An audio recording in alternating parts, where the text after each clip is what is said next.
وقد كانوا يدعون إلى السجود وهم سالمون۔ سورہ قلم کی ان آیات پر بیان چل رہا تھا کہ جب انہیں دنیا میں سجدے کے لیے بلایا جاتا تھا یہ صحیح سالم ہو کر بھی سجدہ نہیں کرتے تھے۔ تو آج قیامت کے دن جب اللہ تعالیٰ اپنی تجلی کو ظاہر کریں گے، لوگ شوق میں، محبت میں، اللہ کی عظمت سے سجدے میں گر جائیں گے، لیکن ان کو سجدے سے محروم کر دیا جائے گا۔ آگے اللہ تعالیٰ کا ارشاد ہے فَذَرْنِي وَمَن يُكَذِّبُ بِهَذَا الْحَدِيثِ، آپ مجھے چھوڑ دیں اور وہ شخص جو میری باتوں کا انکار کرتا ہے اسے چھوڑ دیں آپ۔ یہ کلام جب ہوتا ہے کہ اس کو میرے پاس چھوڑ دیں آپ، اس کا مسئلہ میں خود نمٹ لوں گا۔ یعنی اگر کوئی کسی کو سمجھا رہا ہو، آپ نے کسی کے ذمہ لگایا کہ تم فلاں کو جا کے یہ بات سمجھا دو کہ وہ سدھر جائے، انسان بن جائے، وہ اگر انسان نہیں بنتا تو یہ بتا دو کہ یہ سزا ملے گی تمہیں۔ اب جس کو آپ نے بھیجا وہ سمجھا رہا ہے، اس کی سمجھ میں ہی نہیں آ رہا، تو جس کو بھیجا تھا وہ ٹینشن میں آتا ہے کہ یار میرے ذمہ ایک کام لگایا گیا تھا کہ اس کو میں سمجھاؤں اور میں اس کام میں پورا نہیں اتر رہا، میں سمجھا رہا ہوں، اس کی سمجھ میں ہی نہیں آ رہا۔ تو ایسے موقع پہ جو بھیجنے والا ہے نا، وہ کہتا ہے بھائی آپ کا کام تھا پہنچا دینا، باقی آپ اس کو میرے اوپر چھوڑ دیں، یہ ٹینشن نہ لیں کہ اس کا کیا ہوگا اور یہ آپ کو نقصان پہنچائے گا، ایسا بھی نہیں ہے، یہ مجھ پہ چھوڑ دیں، یہ میرا ہیڈیک ہے، یہ میری ٹینشن ہے، یہ میرا مسئلہ ہے، یہ آپ کا مسئلہ نہیں ہے۔ کتنی بڑی تسلی ہے ان لوگوں کے لیے جو حق کے راستے پر چلتے ہیں مگر ماحول ان کو چلنے نہیں دیتا۔ پھر وہ مایوس ہوتے ہیں کہ یہ ماحول کدھر کو جا رہا ہے، لوگ سمجھتے کیوں نہیں ہیں، مانتے کیوں نہیں ہیں، کیا ہو گیا؟ تو اللہ نے فرمایا کہ چھوڑ دو ان کو ان کے حال پہ، اور مجھے، یعنی یہ نہیں فرمایا کہ ان کو ویسے ہی چھوڑ دو، کہا ان کو میرے پاس چھوڑ دو، یعنی میرے اوپر چھوڑ دو۔ کیا مطلب؟ آپ چھوڑ دو، میں نہیں چھوڑوں گا، صحیح ہے نا؟ آپ چھوڑ دو ان کو اپنے حال پہ، لیکن اب یہ خوش فہمی میں مبتلا ہو جائیں کہ یار داعی نے چھوڑ دیا ہے تو اب ہم تو آزاد ہیں۔ تو اللہ نے فرمایا کہ آپ چھوڑ دو، کس پر؟ مجھے بھی چھوڑ دو، یعنی ہم دونوں کو اکیلے چھوڑ دو آپ، میں ان سے نمٹ لوں گا۔ تو اسلام کی جو دعوت ہے نا، بہت جاندار دعوت ہے کہ اس کائنات کو بنانے والا کوئی ہے، بنانے والے نے بیکار پیدا نہیں کیا کہ لائف کو انجوائے کرو، مزے اڑاؤ، نائٹ کلبوں میں ناچ کرو، ڈانس کرو، شراب پیو، ڈرامے دیکھو، فلمیں دیکھو، مزے کی زندگی، بس چھوڑو، کاروبار میں حلال کیا حرام کیا۔ تو ایسا نہیں کیا اس نے، وہ تم سے قیامت کے دن پوچھے گا۔ یہ 2 اور 2 4 کی طرح واضح ہے یا نہیں ہے؟ بالکل، نہ خود سے بن سکتے ہیں۔ آپ کہیں گے وہی باتیں مفتی صاحب ریپیٹ کرتے رہتے ہیں، تو قرآن جب وہی باتیں ریپیٹ کر رہا ہے تو ہمیں وہی باتیں سمجھ میں نہیں آ رہی نا، تو ریپیٹ ہی ہوگی نا۔ بھائی فجر میں بھی اذان ہوتی ہے، ظہر میں بھی ہوتی ہے، عصر میں بھی ہوتی ہے، وہی باتیں ہوتی ہے کہ نہیں ہوتی؟ بھائی پبلک کی سمجھ میں نہیں آ رہا۔ اگر ساری دنیا کے سارے انسان مسجد میں آ جائیں تو شاید اللہ تعالیٰ اذان کا سلسلہ موقوف کر دیتے ہیں، لیکن اللہ کو پتہ تھا کہ کچھ کی سمجھ میں آئے گا، کچھ کی نہیں آئے گا، تو جن کو نہیں آئے گا ان کے لیے اذان ہوتی رہے گی تاکہ حجت تام ہو جائے، شاید یہ حکمت ہو اس میں۔ تو اتنی 2 ٹوک واضح باتیں ہیں، بھائی بنے نہیں ہو، کسی نے بنایا ہے، خود سے بن نہیں سکتے۔ یہ کیسے آنکھ ناک کان دل دماغ جگر گردے پھیپھڑے کلیجی، یہ کیا ہو گیا؟ میں آج طلبہ کو تفسیر کا سبق پڑھا رہا تھا، تو حضرت موسیٰ علیہ السلام اور فرعون کا تو اللہ نے بہت تذکرہ کیا ہے نا۔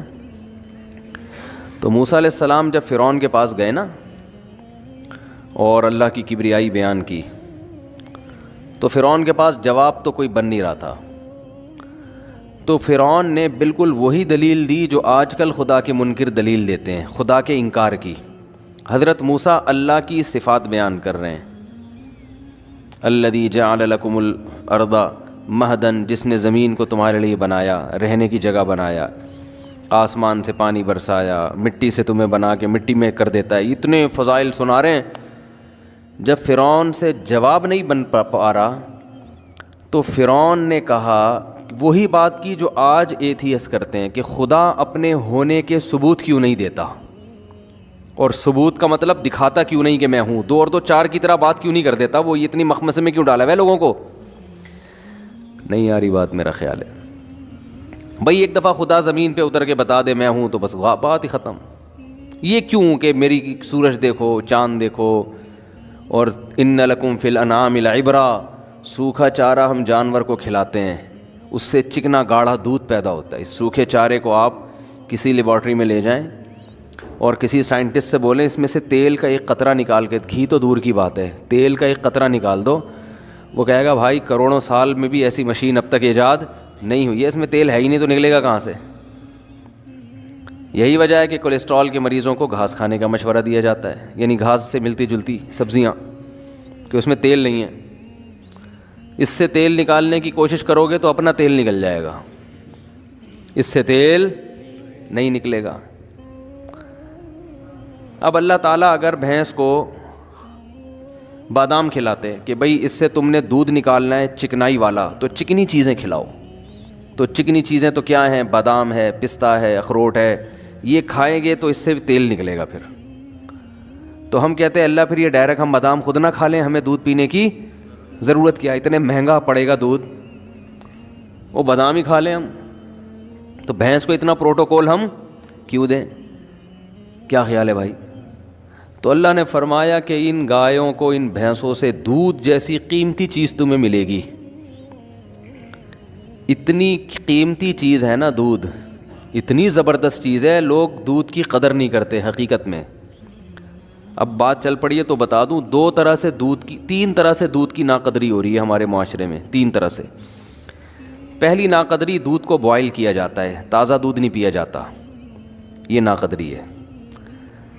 آپ کو قدرت نے جس انداز میں دودھ دیا ہے نا اسی میں پیو, بوائل کر کے اس کی جو اجزائے ترکیبی ہے نا اس کو چینج بولو نا نہیں کرو. ہمارے نبی نے, میرے علم میں کوئی ایسی حدیث نہیں ہے زندگی میں کبھی دودھ ابال کے پیا ہو. ڈاکٹر کو اعتراض ہوگا, یہاں کوئی ڈاکٹر بھی بیٹھے ہوئے ہوں گے, کیسے مشورے دے رہا ہے, جراثیم پلا رہا ہے ہم کو. تو دودھ جب نکلتا ہے اس میں جراثیم نہیں ہوتے, بعد میں پھر جراثیم آتے ہیں اس کے اندر, جب رکھا رہے گا تو جرمز بھی آتے ہیں. تو نکالو پی جاؤ.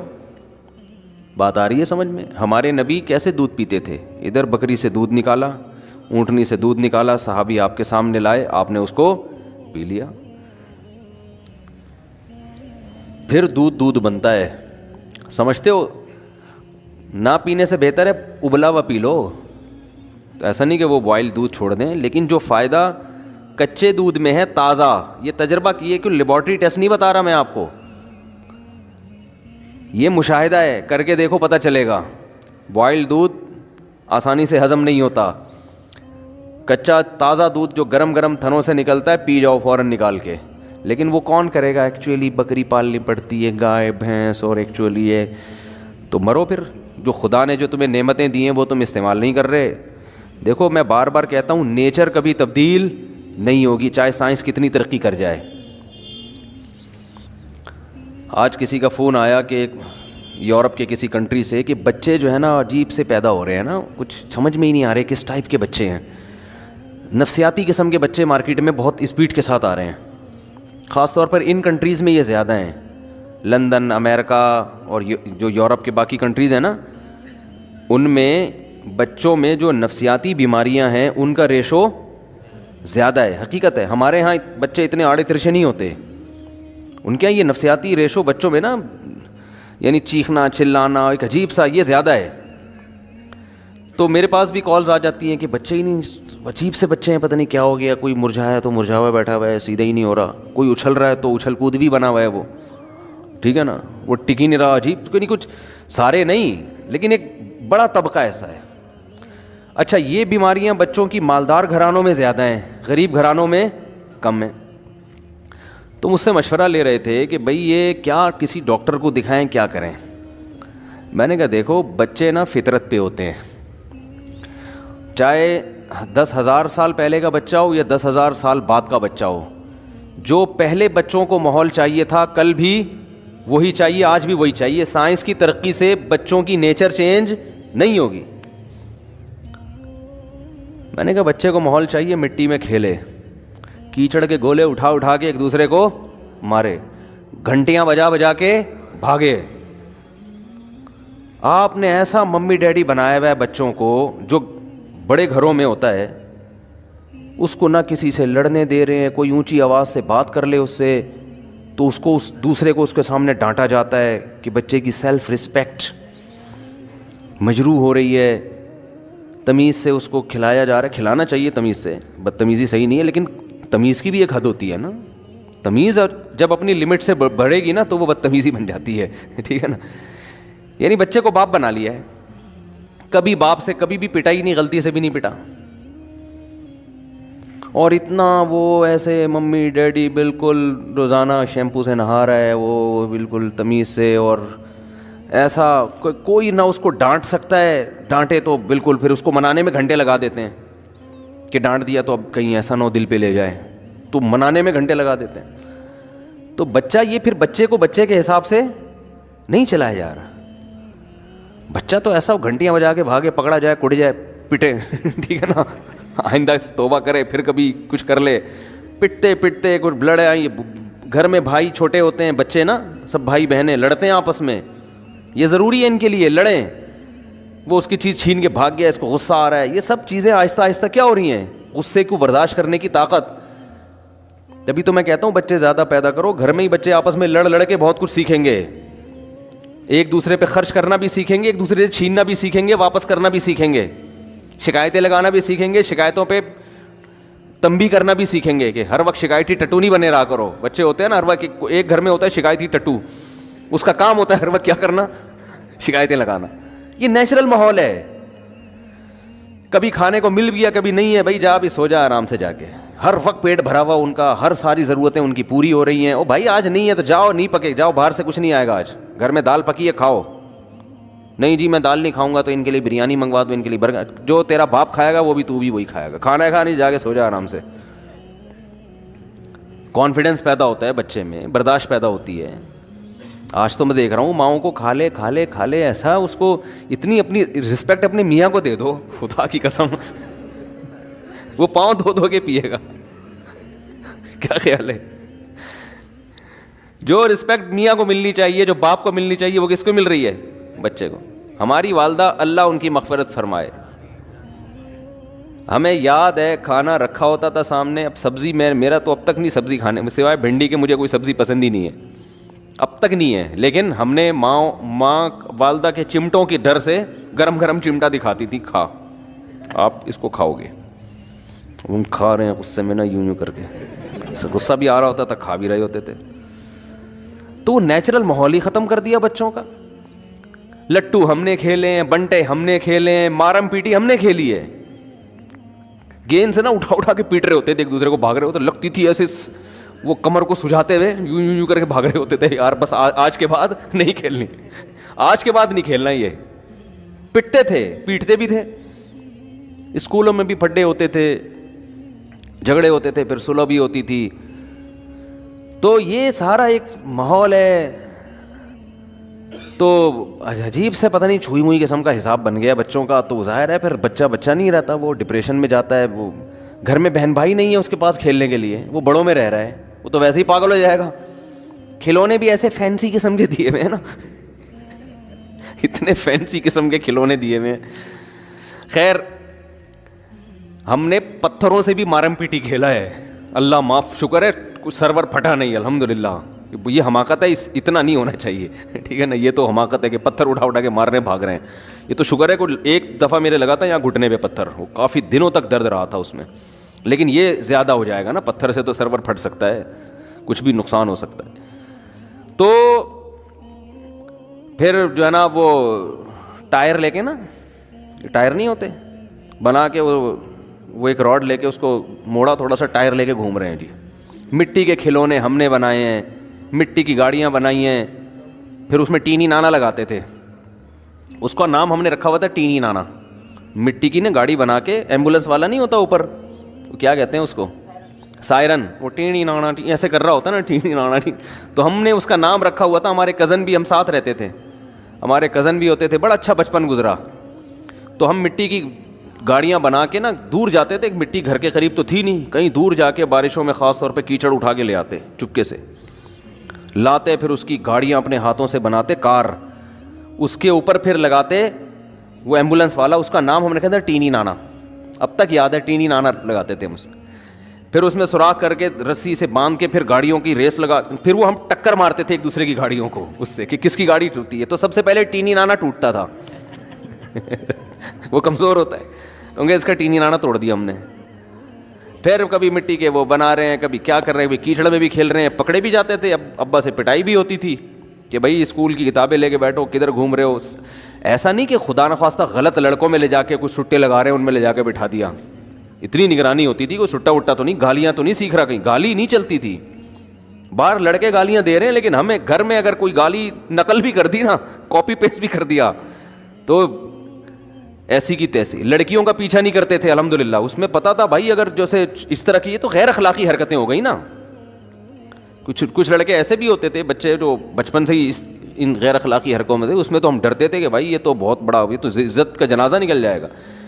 تو کچھ تو باؤنڈری ہونی چاہیے، لیکن اتنا زیادہ اس کو آپ نے پابند بنا دیا، وہ تو بس، وہ تو پھر چھوئی موئی سی چیز نکلے گی. وہ ممی ڈیڈی رہے گا ساری زندگی، ڈرتا ہی رہے گا ہر چیز سے. تو میں جو بات کر رہا تھا جلدی سے اس کی طرف آؤں. یہ میں دودھ کی بات کر کے پھر میں اصل بیان کی طرف آتا ہوں. تو فطرت چینج بولو بھائی نہیں ہوتی. اللہ نے ہمیں جو چیزیں کھانے کے لیے دی ہیں، اب دیکھو دیسی مرغی کا ذائقہ ہی الگ ہے، اس کی طاقت ہی الگ ہے. وہ نیچرل ماحول میں پلتی ہے، اس کا سوپ بنا کے پیو، ہڈی چباؤ چبے گی نہیں. فارمی چکن پتہ ہی نہیں چلتا ہڈی شروع کہاں سے ہو رہی ہے، اس کی گوشت ختم کہاں ہو رہا ہے، ہڈی شروع کہاں ہو رہی ہے. ایسی مرمری سی ہڈیاں ہوتی ہیں. اس مرغی کو اٹھا کے یوں پھینکو گے، کوئی دوبارہ اٹھنے کی گارنٹی نہیں ہے.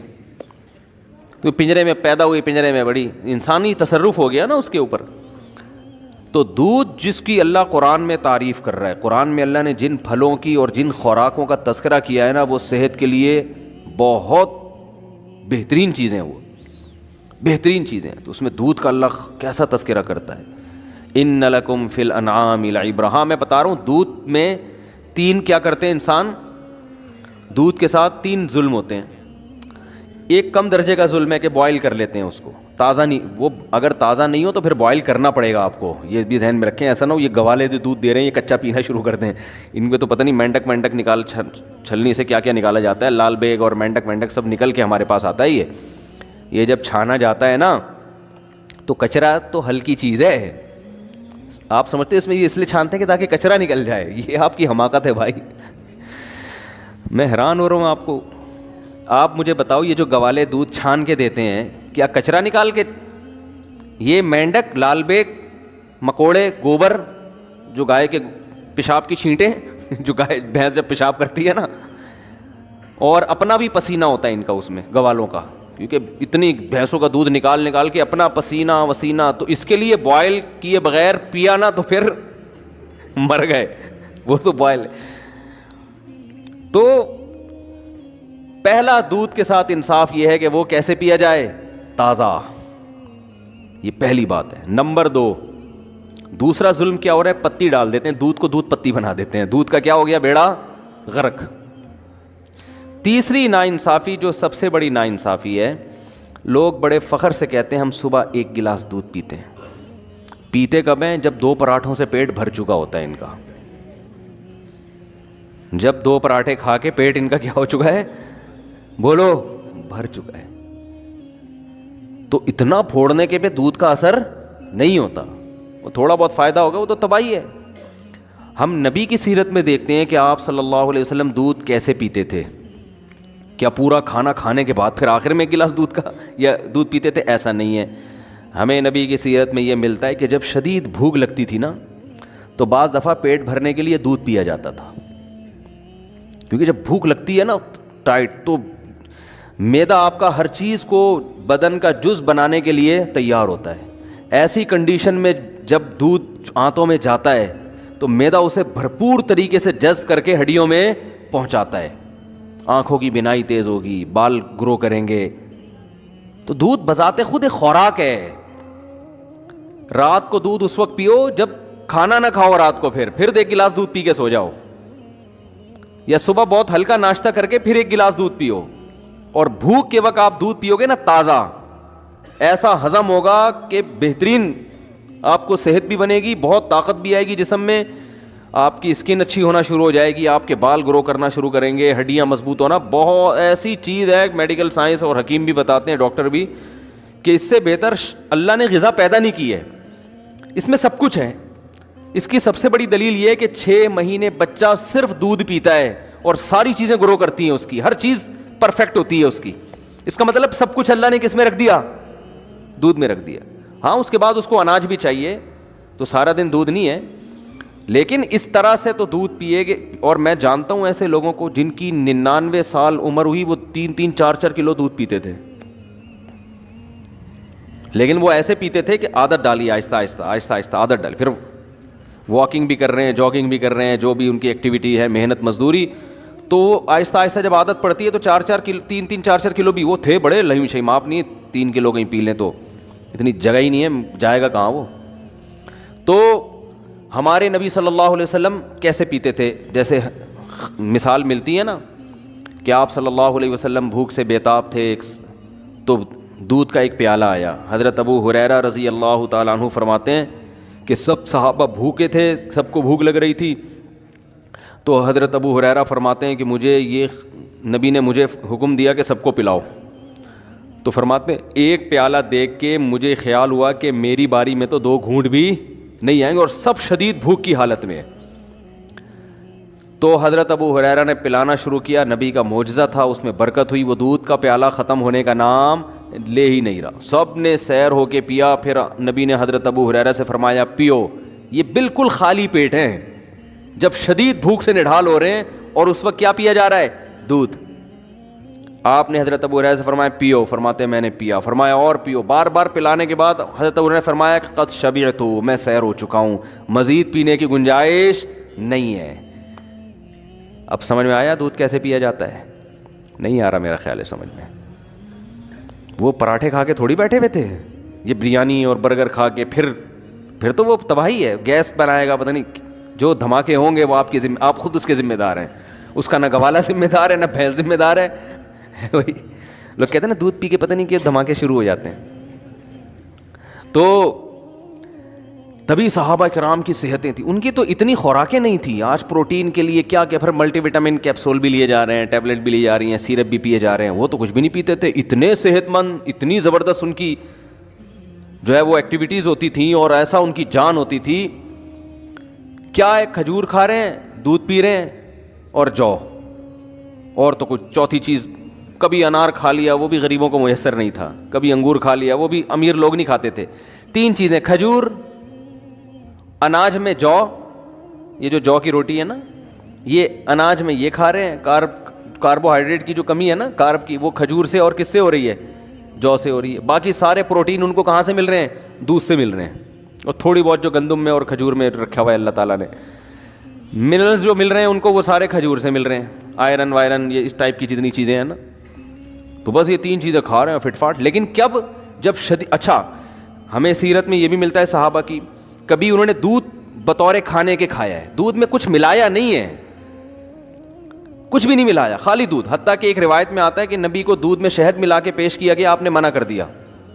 منع کرنے کی وجہ یہ تھی کہ مجھے دنیا سے رغبت نہیں ہے، یہ تو بہت ہی خوبصورت مشروب ہو گیا نا، تو دنیا سے بے رغبتی کی وجہ سے کہ 2 چیزیں ملا کے نہیں پیوں گا میں.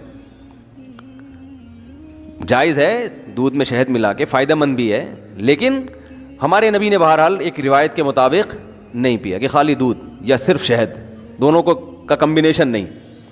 تو ہم دیکھتے ہیں صحابہ کی سیرت میں بھوک لگ رہی ہے تو مکمل دودھ سے پیٹ بھرا ہے بس، اور کچھ بولو نہیں. آج کوئی ایسا کرتا ہے؟ بولتے کیوں نہیں؟ نہیں کرتا بھائی, یہ کیسے ہو سکتا ہے خالی دودھ سے پیٹ بھر لیں. دوسرا ہمیں یہ بھی ملتا ہے کہ صحابہ کرام نے بھوک کے وقت صرف کھجور کھایا پیٹ بھر کے. پیٹ بھرنے سے مراد وہ والا توند بھرنا نہیں جو ہم لوگ بھر رہے ہوتے ہیں, ان کا پیٹ بھرنا بھی ہمارے حساب سے بہت کم تھا, یعنی جس کو وہ سمجھتے تھے کہ بہت کھا لیا. تو وہ جو سیر ہوتے تھے کھجوروں سے, اس کی بھی حدیث میں مثال ملتی ہے کہ آپ صلی اللہ علیہ وسلم بھوک سے شدید پریشان ہوئے, گھر سے نکلے, راستے میں حضرت ابوبکر ملے, وہ بھی بھوک سے شدید پریشان اور کھانے کو کچھ ہے نہیں.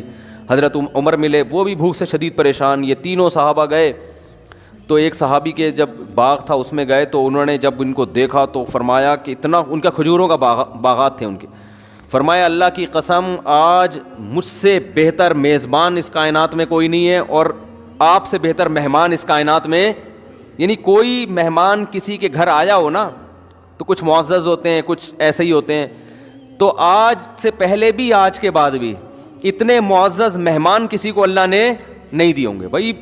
سید الانبیاء اور ابو بکر اور عمر, اور کہا کہ اپنے فخر میں کہا کہ مجھ سے بہتر اس پوری زمین پہ آج کوئی میزبان بھی نہیں ہے جس کو ان جیسے لوگوں کی میزبانی کا موقع مل رہا ہے.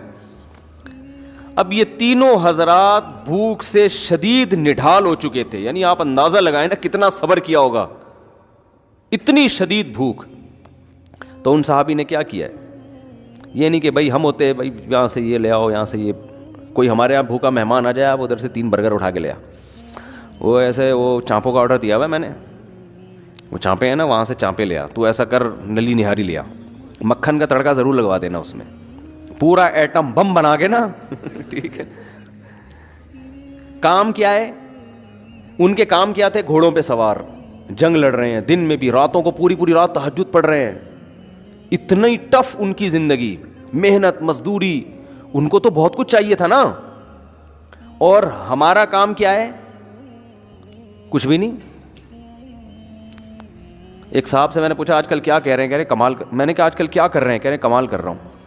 میں نے کہا کہہ رہے جو کچھ نہیں کر رہا وہ کیا کر رہا ہے, کمال کر رہا ہے. وہ جاب کر رہا ہوگا زیادہ سے زیادہ, وہاں جائے گا تھوڑا سا کمپیوٹر میں انگلیوں کو ٹھش پش کر کے آ جائے گا وہاں پہ, اور 2-4 اس طرح کی ہلکی پھلکی. اور ورک کسے کہتے ہیں, ہارڈ ورکنگ یہ ہوتی ہے کہ آپ اپنی گاڑی میں 1 گھنٹہ صدر پہنچے جاکنگ آپ نے کی ہے. ابے تو نے ہلا ہے نہیں, تو بیٹھا اسٹیئرنگ, دماغ تو تیرا تھک رہا ہے, کوئی فزیکل ایکٹیویٹی تو دماغ خراب ہو جاتا ہے ڈرائیونگ زیادہ کرنے سے. ویسے تو بیٹھا ہوا ہے زیادہ سے زیادہ. آج کل تو گاڑیاں بھی آٹومیٹک آ گئی ہیں, پہلے تھوڑا سا گیئر ویئر چینج کرنے میں مسل تھوڑے سے ہل جاتے تھے نا ادھر ادھر کے, وہ بھی نہیں ہو رہے. ایک صاحب مجھے کہنے لگے یار مجھے کچھ زکوٰۃ کے پیسے چاہیے. میں نے کہا کیا ہو گیا, کہہ رہے ہیں یار میری گاڑی آٹومیٹک ہے, میرے پاؤں تھک جاتے ہیں, میں مینول گاڑی لینا چاہتا ہوں. میں نے کہا اس کو دیکھو, وہ تھک جاتا ہوں نا بار بار, کہہ رہے ہیں وہ کلچ دبا کے نا میری یہ مسل جو ہے نا ان میں پین شروع ہو گیا ہے, تو کچھ میری مدد ہو جائے. تو میں نے کیا کہوں گا اس کو, آپ خود سوچو. تو پین ہو رہا ہے نا کلچ دبا کے, ٹھیک ہے آسائشیں اللہ نے دی ہیں, فائدہ اٹھانا چاہیے, لیکن یہ کوئی اتنی بڑی ٹینشن والے کام نہیں ہے کہ جس سے آپ کے لیے صبح شام چانپے کھاؤ, اب بریانیاں پھوڑو بیٹھ کے, اور یہ کرو اور وہ کرو, اتنے پراٹھے پھوڑو, یہ نہیں ہوتا. تو صحابہ کے کام بہت زیادہ, اور خوراک کیا دیکھیں, کبھی دودھ سے پیٹ بھر رہے ہیں, یہ ہلکی خوراک بولو نہیں ہے. یہ جو دودھ سے پیٹ بھر رہے تھے نا, یہ معمولی چیز نہیں ہے. یہ دودھ ان کی رگوں کو تر کر رہا ہے, ان کی جو جس چیز کی باڈی میں کمی ہوئی ہے اس کمی کو پورا کر رہا ہے. یہ فیٹ نہیں پیدا ہونے دے رہا. ملائی کھانے سے انسان موٹا ہوتا ہے, دودھ پینے سے موٹا نہیں ہوتا. یہ کولیسٹرول نہیں پیدا ہونے دے رہا. اور کبھی کھجور سے پیٹ بھر رہے ہیں. تو وہ جو میزبان تھے مجھے خوش ہوئے, تو اتنی شدید بھوک میں تینوں حضرات, تو انہوں نے کچھ بھی نہیں کیا. انہوں نے کیا کیا, اپنے درختوں سے تازہ کھجوریں توڑ کر تینوں مہمانوں کے سامنے رکھ دیا. اب ہم شدید بھوک میں کسی کے گھر جائیں اور ہمارے سامنے کھجوروں کا برتن لا کے رکھ دیں, ہم کہیں گے بھائی تیرا دماغ خراب ہو گیا کہ رمضان میں افطاری کروا رہا ہے کیا تو ہم کو. میں یہ بتا رہا ہوں کہ ہماری صحتیں برباد کیوں ہو رہی ہیں. جو اصل خوراکیں تھیں اس کو ہم نے خوراک سمجھنا چھوڑ دیا ہے. ورنہ یہ اب ایسے بتا رہے تھے 2 کھجور ناشتے میں نا, آئرن کی کمی کے لیے حکیم بتا رہے ہوتے ہیں, 2 کھجور ناشتے میں, زیتون کا 1 چمچ سوتے ہوئے, 11 بادام صبح, 3 بادام عصر کے بعد. میں ایک گاؤں میں گیا, ہم دورہ سرف کرنے جاتے تھے نا چمن میں, تو وہاں ایک گاؤں تھا, پرانا واقعہ ہے. تو میں دیکھتا تھا کہ وہ لوگ, ان کے ہاں خشک میوہ بہت ہوتا ہے, تو وہ اخروٹ کی پلیٹ رکھی ہوتی تھی, بادام کی پلیٹ رکھی ہوتی تھی, پوری پوری پلیٹ کھا جاتے تھے بیٹھے بیٹھے. اور یہ جو بادام ہوتے ہیں نا, پوری پوری پلیٹ کھا جاتے تھے. میں کہتا تھا ہمیں تو بتایا گیا 11 بادام چھیل کے, یہ کیا ہو رہا ہے؟ لیکن ان کی صحتیں کیسی ہوتی تھیں؟ زبردست. وجہ اس کی ہے کہ بھائی وہی کھا لی, بس یہی کھا لیا, آج بادام ہی کھا لیے بس بہت ہو گیا. اور پھر محنت بہت کرتے تھے. تو ہمارے یہاں وہ 11 بادام بھی کم وقت جو کھائے گا نا, 2 پراٹھے پھوڑنے کے بعد 11 بادام کھائے گا, وہ 11 پراٹھوں میں غائب ہو جائیں گے. ان کو پتہ ہی نہیں کہ یار ہم نے جانا کہاں ہے, سارے کھانچے تو بھر گئے ہیں, ہم کدھر جا کے فٹ ہوں. وہ سوچتے ہی رہتے ہیں اندر جا کے, یار وٹامن ای کی کمی کے لیے اس نے بادام کھایا ہے, تو یہ کھپے کہاں جا کے, ہم فٹ کہاں جا کے ہوں, ایڈجسٹ ہی نہیں ہو رہے ہوتے ہیں نا وہ جا کے. پھر اوپر سے آپ کہہ رہے ہیں ڈاکٹروں نے کہا دودھ بہت ضروری ہے. ڈاکٹر نے جو کہا ہے نا دودھ بہت ضروری ہے, وہ 2 پراٹھے پھوڑنے کے بعد نہیں کہا اس نے, سمجھ رہے ہو. تو نبی صلی اللہ علیہ وسلم کے سامنے انہوں نے کھجوروں کی, اپنی تر کھجوریں لا کے آپ کے سامنے رکھ دی. آپ صلی اللہ علیہ وسلم, کتنی شدید بھوک تھی آپ کو, آپ نے, اور آپ تجربہ کر کے دیکھیں, شدید بھوک میں تازہ کھجوریں بڑا مزہ کرتی ہیں. اتنا مزہ آتا ہے نا, کیونکہ ایک دم انرجی آتی ہے اس میں, جو ہے وہ نشاستہ بھی ہے نا کھجور میں, تو ایک دم طاقت آتی ہے باڈی کے اندر.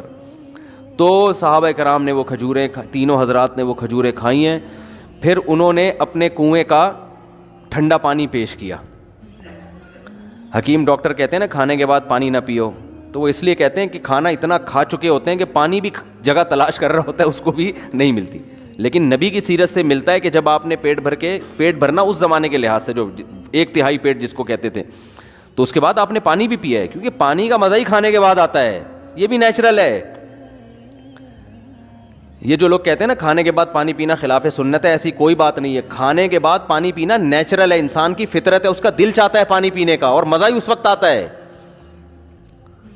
اور قرآن و سنت سے بھی ثابت ہے. ایک تو یہ حدیث سے, آپ نے کھایا, کھجوریں کھائیں اور سیر ہو کے پھر پانی پیا آپ نے, اور پھر آپ نے فرمایا اللہ کی حمد و ثنا کی, اور پھر آپ نے فرمایا لَتُسْأَلُنَّ يَوْمَئِذٍ عَنِ النَّعِيمِ, تم سے ان نعمتوں کے بارے میں قیامت میں سوال ہوگا. ہم بریانیاں پھوڑ رہے ہیں, برگر کھا رہے ہیں, چانپیں کھا رہے ہیں, اور کلیجی کھا رہے ہیں, اور جناب آج کوفتے کھا رہے ہیں, اور ہم سمجھتے ہیں ہم سے سوال نہیں ہوگا. اور صرف اتنی شدید بھوک میں چند کھجوریں کھائی ہیں, آپ نے فرمایا یہ اللہ نے ہمیں جو نعمتیں دی ہیں اس کے بارے میں ہم سے سوال. تو نعمت کی قدر بھی جب ہوتی ہے, جب شدید بھوک کے بعد آدمی چند نوالے کھاتا ہے نا, پھر پتہ چلتا ہے یہ رزق کتنی بڑی نعمت ہے. آج ہم بھوک لگنے ہی نہیں دیتے, لگنے سے پہلے ہی پھوڑ دیتے ہیں بیٹھ کے, تو نعمت کا نعمت ہونے کا بھی احساس نہیں ہوتا. جیسے افطار کے وقت نبی جو دعا پڑھتے تھے, شدید بھوک پیاس میں جب روزہ کھولتے تھے اور پانی پیتے تھے, ایسا ہوتا ہے نا, کتنا مزہ آتا ہے نا, ایک دم جسم میں انرجی آتی ہے. تو آپ صلی اللہ علیہ وسلم فرماتے تھے ذہب الظما, پیاس چلی گئی, وابتلت العروق, رگیں تر ہو گئیں, جو خشک ہوئی تھی نا پوری باڈی, اس میں سب میں ایسا بلڈ دوڑنا شروع ہو گیا, تر ہو گئی وہ. وثبت الاجر انشاءاللہ, اور آخرت میں اجر بھی ثابت ہو گیا. ہر طرح سے مزے ہی مزے ہیں بھائی افطاری میں, کھانے کا بھی مزہ, رگیں بھی تر ہو گئیں, اور آخرت میں اللہ نے روزے کا اجر بھی انشاءاللہ لکھ لیا. تو بات بات پہ شکر ادا کرنے کی ترغیب دی جا رہی ہے. تو آپ صلی اللہ علیہ وسلم نے کھجوریں تناول فرمائیں, اور سیر ہوئے اور پانی پیا, اور کیا فرمایا, ذهب, آپ نے فرمایا لَتُسْأَلُنَّ يَوْمَئِذٍ عَنِ النَّعِيمِ, جس قیامت قائم ہوگی تو ہم سے ان نعمتوں کے بارے میں, یا تو یہ آیت پڑھی یا آپ نے خود فرمایا کہ ہم سے سوال ہوگا قیامت کے دن. تو یہ جو کھانے کے بعد پانی ہے نا, یہ نیچرل, انسان کا دل چاہتا ہے, مزہ ہی جب آتا ہے کھانے کے بعد. یہ قرآن و سنت سے ثابت ہے. ایک تو یہ حدیث میں نے پیش کی, یہ موضوع نہیں ہے لیکن یہ بات آ گئی ہے تو میں بتا دوں, یہ حدیث سے بھی پتہ چلتا ہے. دوسرا قرآن میں کہتا ہے کلو وشربو, کھاؤ اور پیو. اس سے یہ چیزیں ملی ہوئی ہیں آپس میں, بظاہر ایسا لگ رہا ہے. اور کھانے کے بعد کی جو دعا ہے نا, وہ ہے الحمدللہ الذی اطعمنا وسقانا وجعلنا مسلمین. من المسلمین لوگ پڑھتے ہیں لیکن جو الفاظ ہیں مسلمین کے ہیں, ویسے من المسلمین بھی ٹھیک ہے. تمام تعریفیں اس اللہ کے لیے ہیں جس نے ہمیں کھلایا اور ہمیں پلایا اور ہمیں فرمانبردار بنایا, کہ آج ہم اس کا شکر ادا کر رہے ہیں. تو کھلانے کے ساتھ کس کا ہے, تو یہ کھانے کی دعا, پینے کی نہیں ہے, لیکن اس میں پینے کا بھی شکر ادا کیا جا رہا ہے. اس سے مطلب کہ کھانا پینا دونوں, بولو بھائی, ساتھ ساتھ. یہ دونوں ساتھ ساتھ ہیں. وہ مجھے وہ ان کا پرینک یاد آ رہا ہے. ایک لڑکوں نے پرینک بنایا ہے میرے, ہر چیز کو الٹا کیا ہوا ہے انہوں نے, تو ہر ایک کی نقل اتاری ہے نا. اس میں نقل اتارتے میں وہ یہ کہہ رہے ہیں کہ اگر سارا دنیا الٹی ہو جائے تو کیسے نظام چلے گا. تو اس میں یہ دکھایا ہے کہ ماں باپ, ایک بچہ کتاب پڑھ رہا ہے تو ماں باپ کہہ رہے ہیں ہر وقت کتابیں پڑھتے رہتے ہو, کبھی لیپ ٹاپ لے کے بھی بیٹھ جایا کرو, کبھی موبائل بھی دیکھ لیا کرو. یعنی الٹی کہانی چل رہی ہے. تو ہر چیز کو الٹا کر کے دکھایا کہ اگر دنیا الٹی ہو جائے تو کیا ہوگا. پولیس والے سمجھا رہے ہیں, ٹھیک ہے نا, ٹھیک ہے. اس طرح کا نا ساری چیزیں بڑا دلچسپ بنایا. تو میرے بارے میں بھی انہوں نے کچھ مذاق کیا, تو میں لوگوں کو سمجھا رہا ہوں شادی بالکل بھی نہیں کرو, اور اگر کرنی ہے تو 40 سال میں کرو جب صحیح سے بڈھے ہو جاؤ. مجھے بڑا اچھا لگا وہ نا, یہ بالکل الٹا کر کے. تو اگر میں آپ کی باتوں میں آ گیا نا تو میں یہی بیان کروں گا, بھائی بالکل نہیں کرو.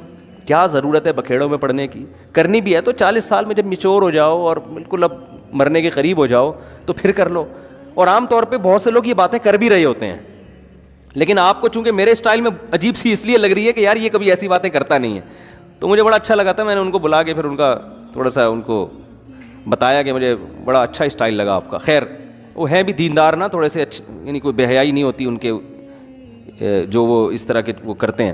خیر تو اللہ تعالیٰ نے کھانے کے, میں بتا رہا تھا کہ دیکھو دودھ پینا سمجھ میں آ گیا.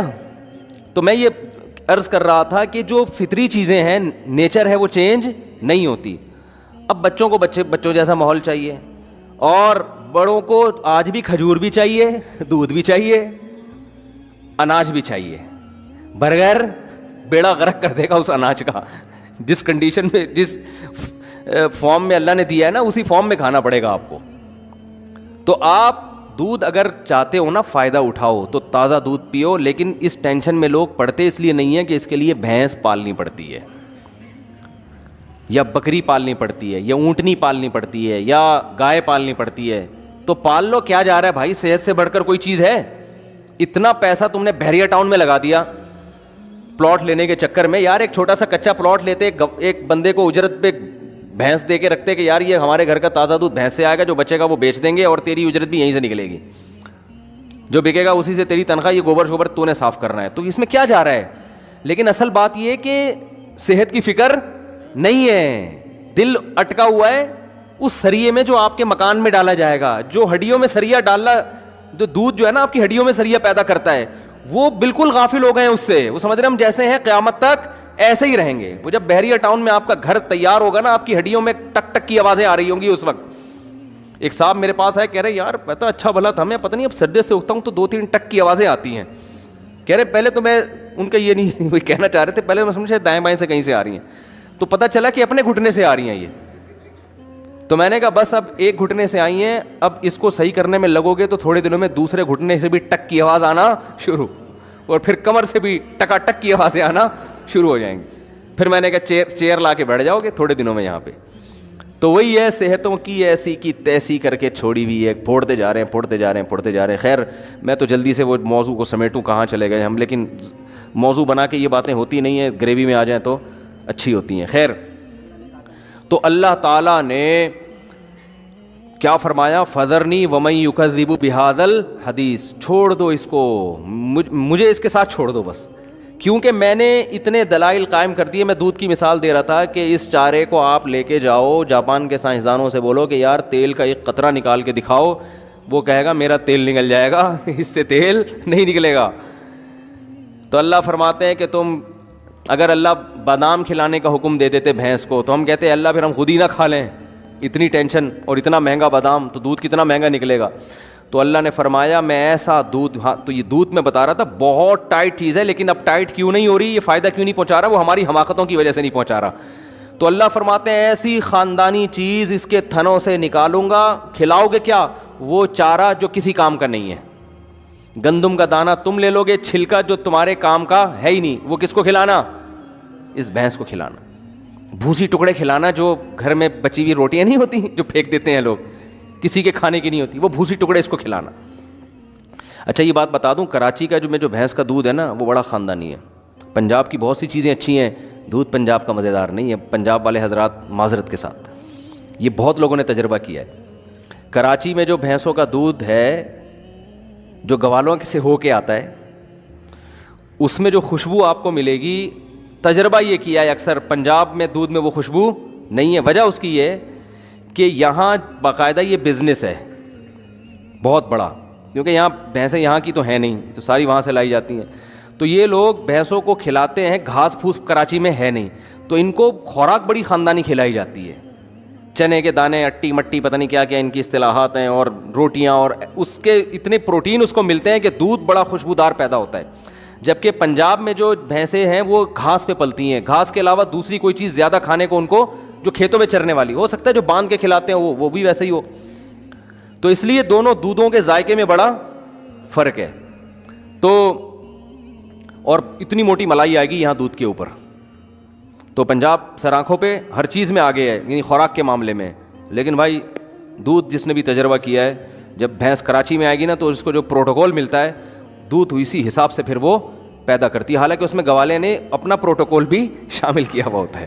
ٹھیک ہے نا, بھینس اتنا نہیں دیتی جتنا گوالا خود دیتا ہے, تو وہ خود دینے کے باوجود بھی پھر بھی کافی صحیح رہتا ہے وہ. خیر, تو اللہ فرماتے ہیں یہ سوکھا چارہ ہم اس جانور کو کھلاتے ہیں, نسقیکم مما فی بطونہ من بین فرث ودم لبنا خالصا سائغا للشاربین. ایسی مشین بنا دی جاپان کے سائنسدان, تو ایک روبوٹ بنا کے فخر کر رہے ہیں, بٹن دباؤ ادھر جاتا ہے, بٹن دباؤ یہ ریموٹ کنٹرول یوں کرو تو ادھر آ جاتا ہے بھائی, یہ والا بٹن دباؤ تو یہ والا ہاتھ اوپر کرتا ہے, یہ بٹن دباؤ تو یہ والا ہاتھ نیچے کرتا ہے. یہ اس پہ فخر کر رہے ہیں.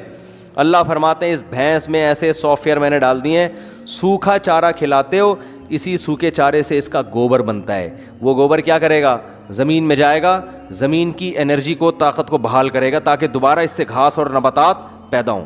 اسی چارے سے اس کا بلڈ بنے گا تاکہ یہ مشین کو جو ایندھن چاہیے, جو پاور چاہیے نا, وہ پاور تو ہر مشین کو چاہیے ہوتی ہے نا, تو وہ جو پاور اس کو چاہیے وہ بلڈ بھی اسی گھاس سے پیدا ہوگا. اور اللہ فرماتے ہیں جس جگہ پہ گھاس اور گوبر اور خون بن رہا ہے تو اسی گوبر اور خون کے درمیان سے ہم تمہارے لیے لبنن ایک دودھ نکالتے ہیں, خالصاً جس میں نہ گوبر کی بدبو, نہ خون کی بدبو, نہ گوبر کی رنگت, نہ خون کی رنگت. یہ تو اس کا کلر ہوتا ہے بالکل پیور وائٹ کلر, کیسا چمکتا ہوا وائٹ ہوتا ہے کہ نہیں ہوتا. اور گھاس دیکھو کس کلر کی ہے, گوبر دیکھو کس کلر کا ہے, بلڈ دیکھو کس کلر کا ہے, دودھ ایسا چمکتا ہوا وائٹ. اللہ فرماتے ہیں یہ تو اس کی خوشبو میں نے تمہیں بتا دی کہ نہ گوبر کی بدبو, نہ خون کی بدبو, نہ گوبر کی رنگت, نہ یعنی کلر اور خوشبو تو میں نے تمہیں بتا دیا. مزیدار کتنا ہوتا ہے, سائغا للشاربین, پینے والوں کے حلق میں پھسلتا چلا جاتا ہے وہ. ہمارے حضرت فرماتے ہیں جب میں آیت کی تلاوت کرتا ہوں ایسا لگتا ہے ایک گلاس لبالب دودھ کا میں نے پی لیا, ایسا مزہ آتا ہے. جو پینے میں مزہ آتا ہے اس سے زیادہ اس آیت کی تلاوت میں مزہ آتا ہے. سائغا للشاربین, یہ لفظ کسی اور مشروب کے بارے میں نہیں ہے قرآن میں. سائغا آسانی سے حلق میں اترتا ہے. میرے علم میں ایسی کوئی دوسری آیت نہیں ہے جو دودھ کے علاوہ کسی اور چیز کے بارے میں اللہ نے کہا ہو. یہ انار کے بارے میں کہ آسانی سے حلق میں اترتا ہے, شہد کے بارے میں بھی نہیں کہا کہ پھسلتا ہوا جاتا ہے.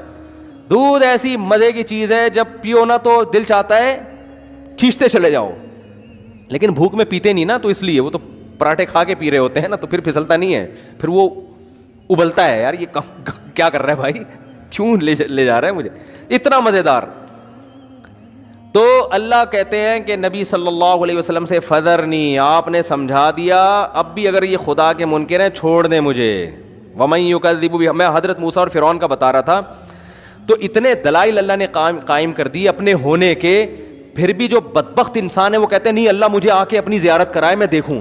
او بھائی اگر زیارت ہی کرا دے پھر تو آزمائش ختم نا, تو دیکھی بھی چیزیں ہیں, پھر کیا ایمان, کیا کفر, کیا شکر گزاری, کیا ناشکری, پھر تھوڑی ہے, پھر تو سارے انسان کے بچے بن کے زندگی گزاریں گے, پھر تو سارے آ جائیں گے, پھر تو جو اللہ کہے گا وہ کرتے چلے جائیں گے.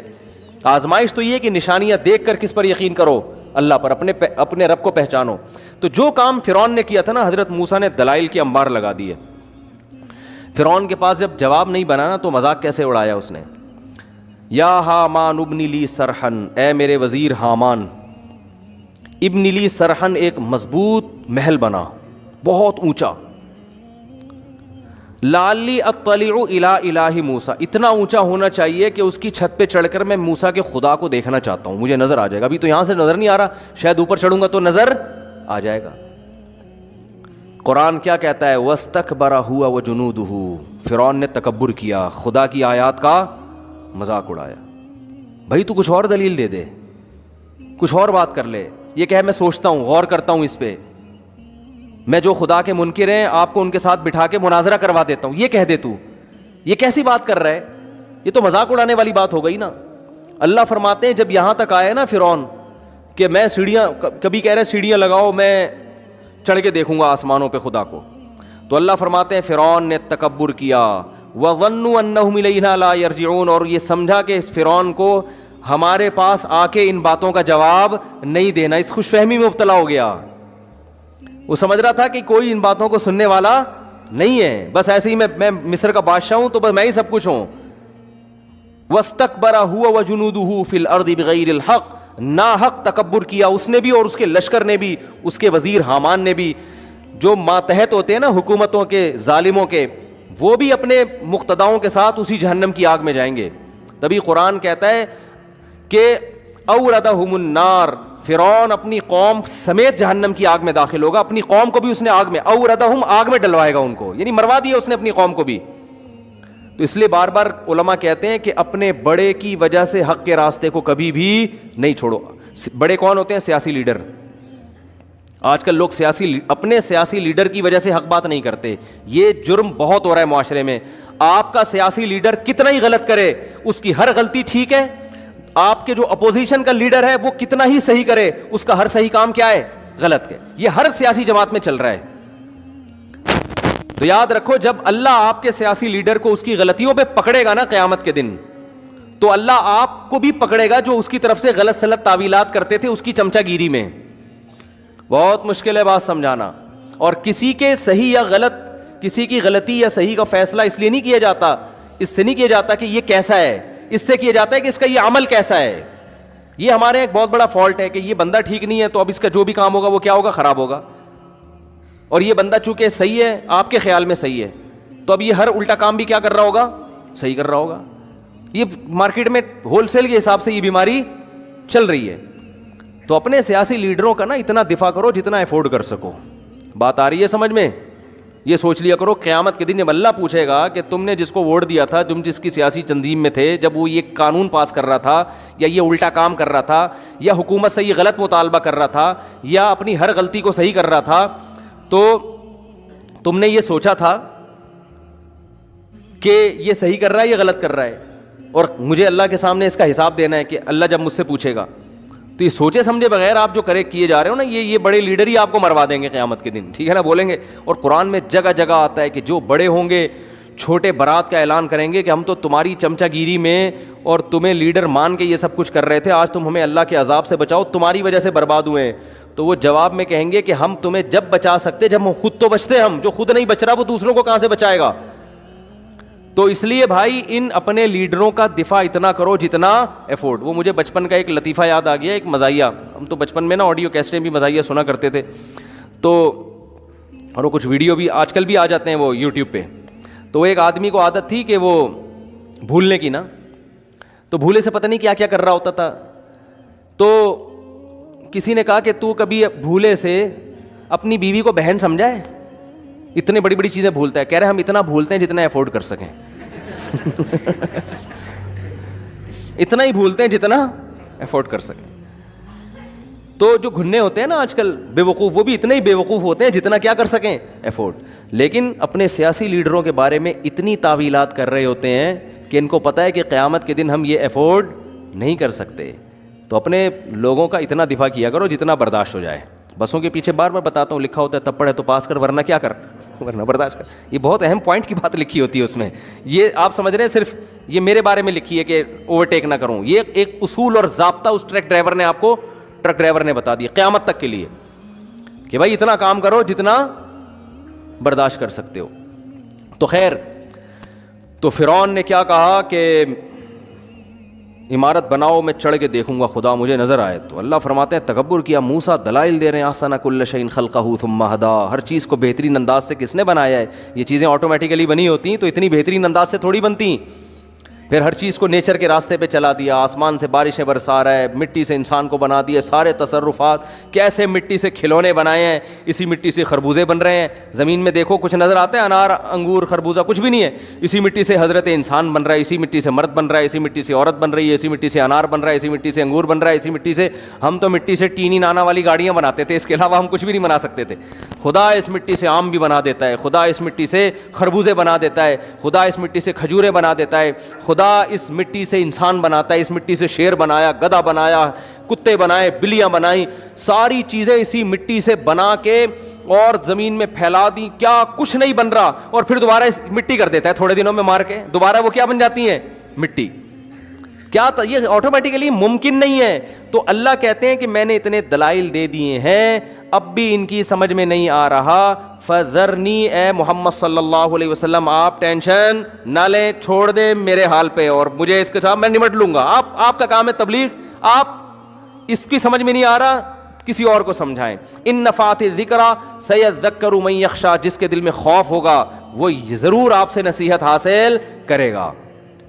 یہ نہیں کہ نصیحت ہی چھوڑ دیں, ان لوگوں پہ چھوڑ دیں جن سے فائدے کی امید نہیں ہے. اچھا, اب قرآن کہتا ہے کہ ان کو میرے حال پہ چھوڑ دیں, میں نمٹتا ہوں, تو اب فوراً سوال پیدا ہوتا ہے کہ اب تو اللہ ان کو پکڑ کے مار دے گا. بالکل ہے بھائی, اب تو اللہ جب نبی کو اور جو بھی قیامت تک دعوت دینے والے لوگ ہیں, حق کی بات کرنے والے لوگ ہیں, گویا اللہ نے ان سے کہہ دیا اب آپ کیا ہو جائیں, سائڈ پہ ہو جائیں, اب میں نمٹوں گا ان سے. تو فوراً ایک خیال آتا ہے نا کہ اب تو اللہ ان کو چھوڑے گا نہیں. اللہ فرماتے ہیں ایسا نہیں ہے کہ میں ان کو پکڑ لوں گا فوراً مار دوں گا, نہ سنستدرجہم, میں ان کو ڈھیل دوں گا.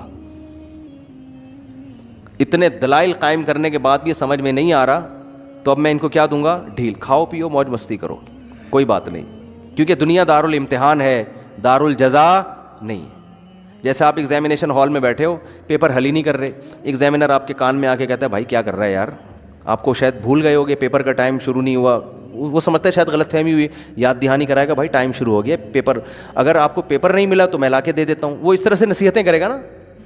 پھر بھی آپ بیٹھے ہو سر پکڑ کے, وہ آ کے کہے گا, پاکستان میں ہوگا تو پھر تو کوئی مسئلہ ہی نہیں ہے, آ کے کہے گا نہیں ہو رہا, حل نہیں ہو رہا, لاؤ 50 روپے تو میں کروا کے لاتا ہوں. یہ تو میں وہاں بتا رہا ہوں, کراچی میں تو شاید ایسا ہی ہوتا ہے, باقی کا مجھے نہیں پتا, سب جگہ ہی ایسے ہو رہا ہے. ٹھیک ہے نا. تو لیکن اگر سچی مچی کا یعنی کوئی صحیح ایماندار ہو تو وہ کیا کرے گا کہ آپ کے پاس آئے گا, آپ سے بولے گا بھائی کیا مسئلہ ہے, شاید آپ کو نہیں پتا کہ ٹائم شروع ہو گیا, بھائی ٹائم شروع ہو گیا, کہہ کے آپ کہیں گے اچھا ٹھیک ہے پتہ چل گیا. پھر بھی آپ پیپر حل نہیں کر رہے, وہ آگے کہ بھائی کوئی پیپر ایسا تو نہیں آپ کو فزکس کا پیپر تھا اور کسی نے غلطی سے کیمسٹری کا تو نہیں پکڑا دیا, کسی اور کلاس کا تو نہیں, چیک کر لوں, نہیں یہ مجھے فزکس کا ہی ملا ہے, ماشاء اللہ بہت اچھا. پھر بھی آپ حل نہیں کر رہے, تو پھر وہ آئے گا آپ سے آ کے کہے گا کہ یار کوئی اگر سر میں درد ہے, کوئی مسئلہ ہے تو پیناڈول رکھیے میرے پاس. ہمیں ہدایت ہے کہ اگر کسی کی طبیعت خراب ہو جائے تو فوراً جو دوائیں ہمارے پاس جو ہے نا, جو فوری دوائیں ہوتی ہیں وہ رکھی ہوئی ہمارے پاس. کوئی پیٹ میں درد ہے, کوئی واش روم کا تقاضا ہے تو یہ واش روم ہے, ٹھیک ہے نا, یہاں چلے جاؤ. کوئی بھی مسئلہ ہو بتاؤ, گٹکا چاہیے, پان چاہیے, تو وہ آپ کو 5-6 دفعہ نصیحت کرے گا. اس کے بعد کہے گا 2-3 دفعہ اور کرے گا تو کوئی دوسرا جو اس سے سینئر ہوگا بولے گا بھائی تو اس کو چھوڑ دے اپنے حال پہ, اس کو کیا کر, چھوڑ دے.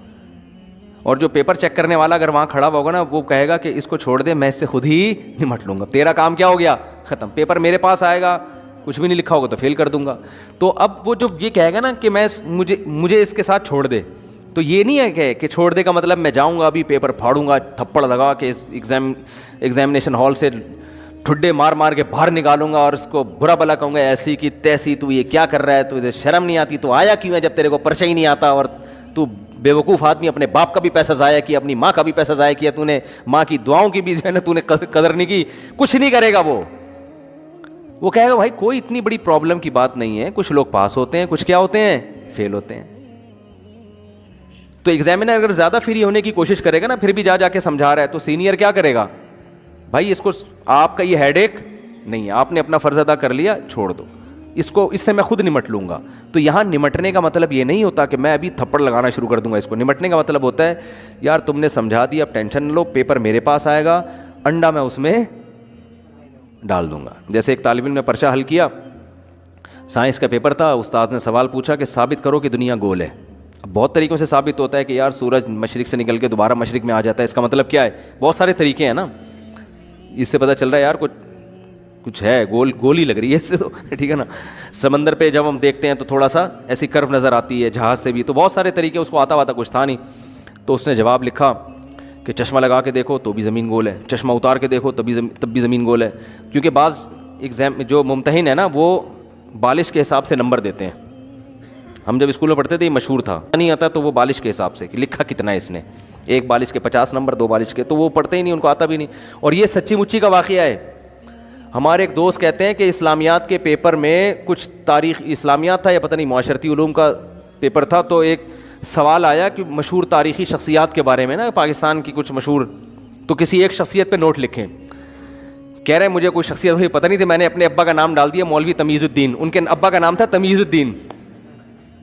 تو کہہ رہے ہیں میں نے کچھ آتا واتا تھا نہیں مجھے, تو میں نے مولوی تمیز الدین سن 1900 فلاں میں پیدا ہوئے اور فلاں جگہ آنکھ کھلی, کر جو پھینکتا جا رہا ہوں میں نا, لکھا میں نے, اور اتنے میں تعلیم پائی, پھر فلاں سن میں یہ کیا, پھر تحریک پاکستان کی فلاں اس میں حصہ لیا, پھر یہ کیا وہ.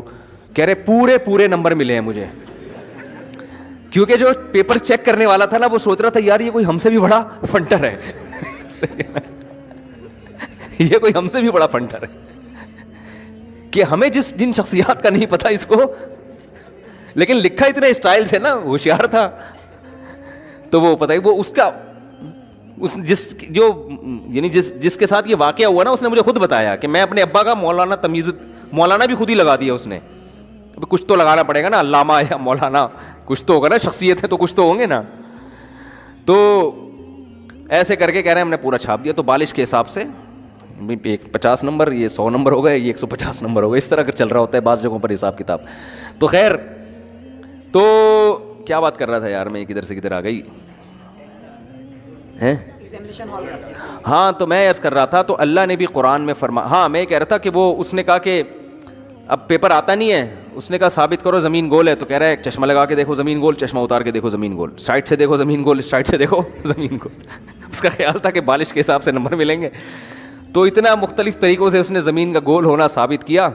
تو وہ ٹیچر جو پیپر چیک کر رہا تھا وہ بڑا ہوشیار تھا, اس نے اس پہ جو اس کے ریمارکس تھے نا وہ یہ تھے کہ چشمہ لگا کے دیکھو تو بھی نمبر گول ہے, چشمہ اتار کے دیکھو تو بھی نمبر گول ہے, سائڈ سے دیکھو تو بھی نمبر گول, اس سائڈ سے دیکھو زیرو, پورے 0 نمبر ملے, ٹھیک ہے نا. تو جو ایگزامینیشن ہال میں نگرانی کرنے والا ہے وہ کیا کہتا ہے, بھائی اس کو چھوڑ دو, کیونکہ ابھی کچھ بھی نہیں ہوگا, جب رزلٹ اناؤنس ہوگا. اچھا اس دوران آپ اگر چائے منگوائیں تو آپ کو, اگر کوئی وہاں ایسا سسٹم موجود ہے تو چائے بھی ملے گی, پانی بھی ملے گا, سارا پنکھا بند ہو گیا تو پنکھا بھی کھلوا دیں گے, بھائی یہ گرمی لگ رہی ہے. اچھا ایگزامینیشن ہال ہوگا تو اے سی بھی آن کر دیا جائے گا. تو یہ ساری فیسلٹیز ملیں گی آپ کو. تو اللہ فرماتے ہیں کہ جو میری بات نہیں مانتا فیسلٹیز اس کو ساری دوں گا, مجھے اس کے ساتھ چھوڑ دو بس اکیلے, میں نمٹوں گا. کیسے؟ ایسے نہیں کہ پکڑ لوں گا, نا, سنستدرجہم, مہلت دوں گا, اور مال میں اضافہ ہو جائے گا, اور مزے کی زندگی. ظالم ترقی کرتے کرتے کہاں تک پہنچ جاتا ہے آپ دیکھو, مظلوم بیچارہ پستا رہتا ہے, اور ظالم ترقی کرتے کرتے بظاہر بڑی کامیاب زندگی گزارنا شروع کر دیتا ہے, پیسہ بھی آ جاتا ہے اور کیا کچھ مل جاتا ہے اس کو. تو اللہ فرماتے ہیں سنستدرجہم, عن قریب ہم ان کو ڈھیل دیں گے, اس طور پر من حیث لا یعلمون, ان کو پتہ بھی نہیں چلے گا کہ یہ اللہ کی نعمت نہیں ہے, یہ تو کہ تمہیں آخرت میں پکڑنا ہے تو دنیا میں سب کچھ دیا جا رہا ہے کہ چل بھائی تجھے یہ حسرت نہ رہے کہ میں نے مزے نہیں اڑائے, اور مجھے آخرت میں جو سزا مل رہی ہے غلط مل رہی ہے نا, مجھے تو گناہ کی وجہ سے دنیا میں بھی مزہ نہیں آیا تو آخرت میں کیوں سزا مل رہی ہے. اللہ فرماتے ہیں یہ حسرت نہیں رہے گی, ٹھیک ہے نا. اس لیے فرمایا تمتعوا فإن مصيركم إلى النار, اللہ کہے گا اڑا لو مزے, آخرت میں آنا کہاں ہے, آگ کی طرف. تو فرعون ظالم کو کتنی مہلت ملی ہے, ایسی زبردست حکومت, اتنی بڑی طاقتور حکومت, اور بغاوتیں کرتا جا رہا ہے, بنی اسرائیل کے بچوں کو قتل کر رہا ہے, ماں کے سامنے اس کے بچے کو ذبح کرو, ماں پہ کیا آرے چلتے ہوں گے, ماؤں کی بددعائیں, کوئی بددعا نہیں لگ رہی فرعون کو بظاہر. اس وقت مائیں کیسا کہتی ہوں گی کہ ہم اتنا فرعون کے خلاف بددعائیں کرتے ہیں, اللہ اس ظالم سے. آج دیکھو ہماری حکومتیں اتنی ظالم نہیں جتنا فرعون تھا. آج ایجوکیشن کا مسئلہ ہے, روٹی کا مسئلہ ہے, کبھی حکومت روٹی سستی کر دیتی ہے, کبھی آٹا مہنگا کر دیتی ہے, اپ ڈاؤن چلتا رہتا ہے, کوئی قحط کا سما نہیں ہے. لیکن فرعون کیا کر رہا ہے, ماؤں کی گودوں سے بچوں کو چھین کے ذبح کر رہا ہے. اس کے فوجی پہنچ جاتے تھے, کیسی بنی اسرائیل کی ماؤں نے, جو ایمان والی مائیں تھیں, کیسی چیخو پکار کی ہوگی, کیسی بد دعائیں کی ہوگی, لیکن فرعون کا بال بھی خراب نہیں ہو رہا. حتیٰ کہ حضرت موسیٰ علیہ السلام آ گئے اور موسیٰ علیہ السلام تبلیغ کر رہے ہیں, دلائل کے انبار لگا دیے, مگر فرعون کو ترقی ملتی چلی جا رہی ہے. اتنا ہو گیا کہ فرعون نے, جب حضرت موسیٰ آئے ہیں نا اور دعوت کا کام جب شروع ہوا ہے, تو فرعون نے بنی اسرائیل پر ظلم کم کرنے کے بجائے اور زیادہ بڑھا دیا. یہاں تک کہ بنی اسرائیل جنہیں یقین ہے کہ یہ کلیم اللہ ہیں, اللہ کے پیغمبر ہیں, ان کے نیک لوگ بھی چیخ اٹھے, کہنے لگے یا موسیٰ اوذینا من قبل ان تأتینا, اے موسیٰ تیرے آنے سے پہلے بھی عذاب میں تھے, ومن بعد ما جئتنا, تیرے آنے کے بعد بھی عذاب بڑھ گیا ہے, کوئی کمی نہیں ہوئی ہے, تو یہ کیا فائدہ, ہمیں تو کچھ فائدہ نہیں ہو رہا تیرے آنے کا. حضرت موسیٰ کیا فرما رہے ہیں, یا قوم استعینوا باللہ واصبروا, اے میری قوم اللہ سے مدد طلب کرو اور صبر کرو. دیکھو آج تو یہ آیتیں ہمیں بڑی اچھی لگ رہی ہیں, کیا زبردست موسیٰ نے نصیحت کی, کلیم اللہ نے, لیکن ہم خود مبتلا ہوتے اس وقت یہ نصیحت کتنی چبھتی ہے بھائی. ایک آدمی ظلم کی چکی میں پس رہا ہو, ان کے مردوں کو غلام بنا لیا ہو, مشقت والے کام لیے جاتے ہو, تنخواہیں تھوڑی دی جاتی ہوں, گھروں میں چولہے نہ ہو, بچے پیدا ہو رہے ہوں, ماں باپ کے سامنے ان بچوں کو ذبح کیا جا رہا ہو, اور ایسے موقع پہ اللہ موسیٰ علیہ السلام کو بھیجے اور دعائیں ان یہ بتائے کہ تمہاری دعا قبول ہو گئی ہے, اور موسیٰ کلیم اللہ آ گئے ہیں, اور حضرت موسیٰ تسلیاں دے رہے ہوں کہ اللہ مدد کرے گا, تم ایمان پر قائم رہو, نماز قائم کرو, ایمان پر قائم رہو, صبر کرو. اور وہ نظر کیا آ رہا ہو کہ فرعون کے مظالم کم ہونے کے بجائے بولو بڑھ رہے ہوں. ایسے موقع پہ جب قوم بیک زبان ہو کہ حضرت موسیٰ کے سامنے کہے اوتینا من قبل ان تأتینا, اے موسیٰ تو ہمیں صبر کی تسلیاں تو دے رہا ہے, اور ہم نے تو تھک گئے تیرا ساتھ دیتے دیتے, تیرے آنے سے پہلے جو ظلم تھا تیرے آنے کے بعد اس میں کوئی کمی نہیں ہوئی ہے, اور بہت ٹائم گزر گیا کچھ بھی نہیں ہو رہا. ایسے موقع پہ حضرت موسیٰ اگر یہ کہتے نا کہ پرسوں تمہیں نجات مل جائے گی تو تسلی ملتی, کیا خیال ہے, یا بس ایک مہینہ اور رہ گیا ہے بھائی, ایک مہینے کے بعد فرعون کی حکومت کا خاتمہ ہو جائے گا اور تم مصر کے وارث بن جاؤ گے, تو بھی تسلی ہو جاتی کہ چلو اتنے دن صبر کیا ہے, ایک مہینہ اور. لیکن اللہ ٹائم نہیں بتا رہا, اللہ ظالم کو بھی آزما رہا ہے اور مظلوموں کو بھی, کہ بھائی ان کا صبر کو آزما رہا ہے کہ تم کتنا ایمان رکھتے ہو اللہ پر, اور فرعون کو مہلت دے رہا ہے, مہلت, اسے ٹائم نہیں بتا رہا کہ ایک مہینے بعد تجھے تباہ کروں گا.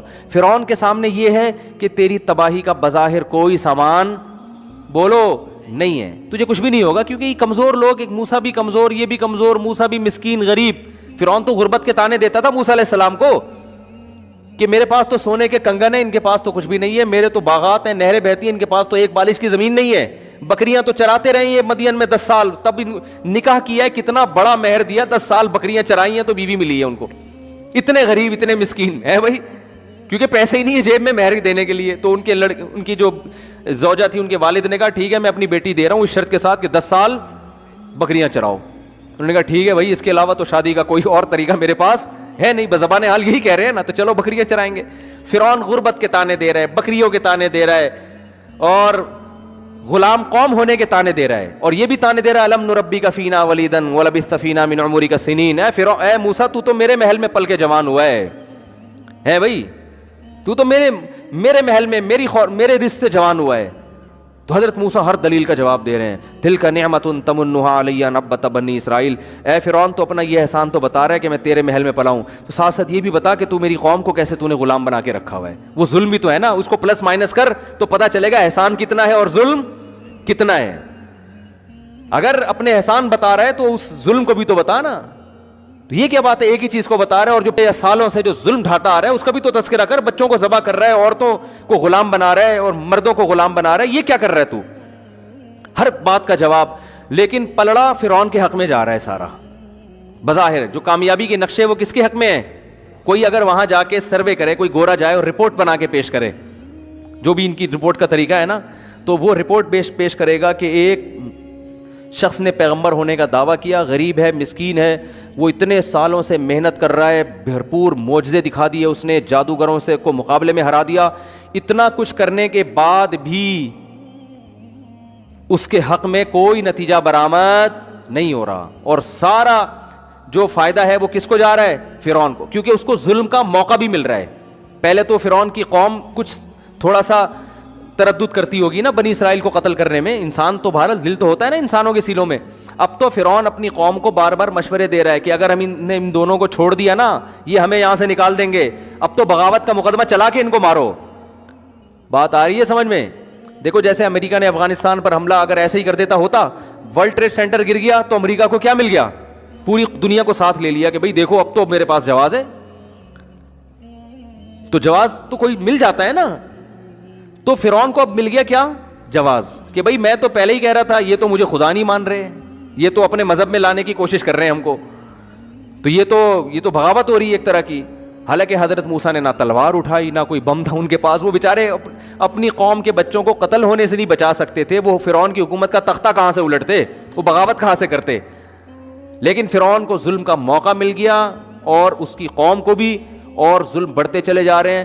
ایسی کنڈیشن میں حضرت موسیٰ اگر یہ کہتے کہ 1 مہینے بعد تم ریلیکس ہو جاؤ گے, فرعون کی حکومت کا خاتمہ ہوگا, 1 سال بعد 5 سال کوئی ٹائم دیتے, تو قوم کیا کہتی, چلو اب آپ نے اسپیسیفک ایک ٹائم بتا دیا ہے, اب ہم تسلی کر کے بیٹھ جائیں گے.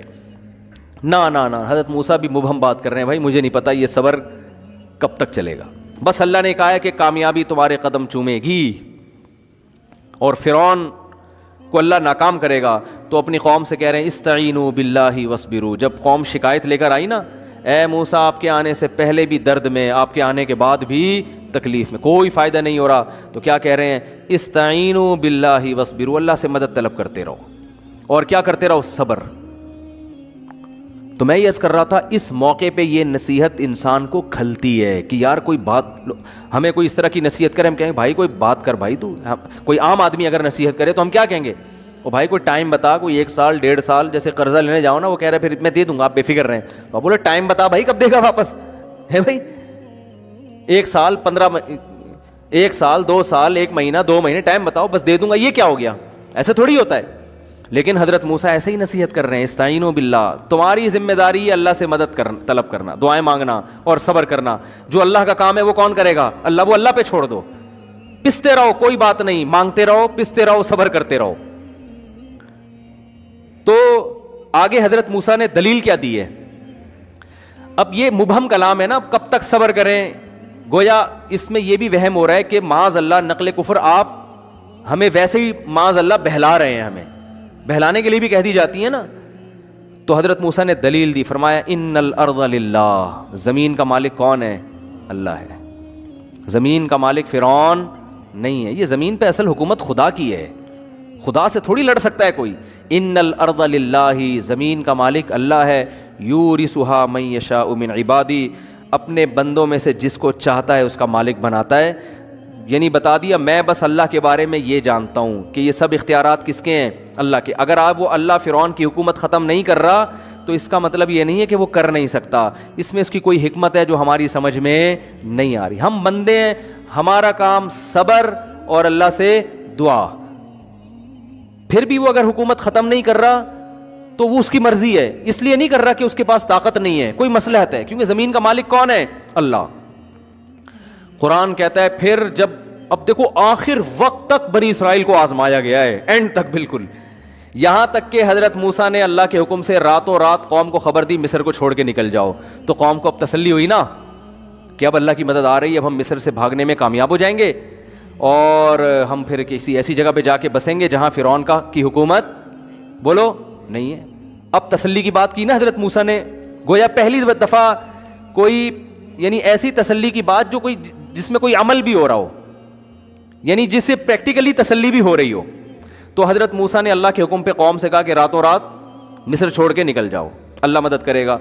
پہلے کیوں نہیں نکلے, اس لیے کہ آپ کو پتہ ہے کہ جب کوئی قیدی جیل سے بھاگتا ہے نا تو اس کو یہ ڈر ہوتا ہے کہ ابھی تو تمیز سے مجھے تھوڑا بہت کچھ پروٹوکول مل رہا ہے, بھاگ کے پکڑا گیا تو طبیعت سے کیا چترول لگتے ہیں کہ نہیں لگتے. تو بنی اسرائیلیوں کو یہ خوف تھا کہ اگر ہم مصر سے بھاگے, اگر پکڑے گئے نا, کیونکہ فرعون کی فوج چھوٹی نہیں ہے, تو پھر جتنی مصیبت میں ہے نا اس سے ڈبل ہو جائے گی. لیکن حضرت موسیٰ نے تسلی دی کہ اللہ کی مدد بولو نا اب آ گئی ہے, بس اللہ نے امتحان لینا تھا, تمہارا امتحان لے لیا. اب اللہ نے ایک حکم دیا ہے کہ ہم راتوں رات مصر سے نکل جائیں. تو راتوں رات مصر سے نکلے, لیکن اللہ نے بھی امتحان ختم.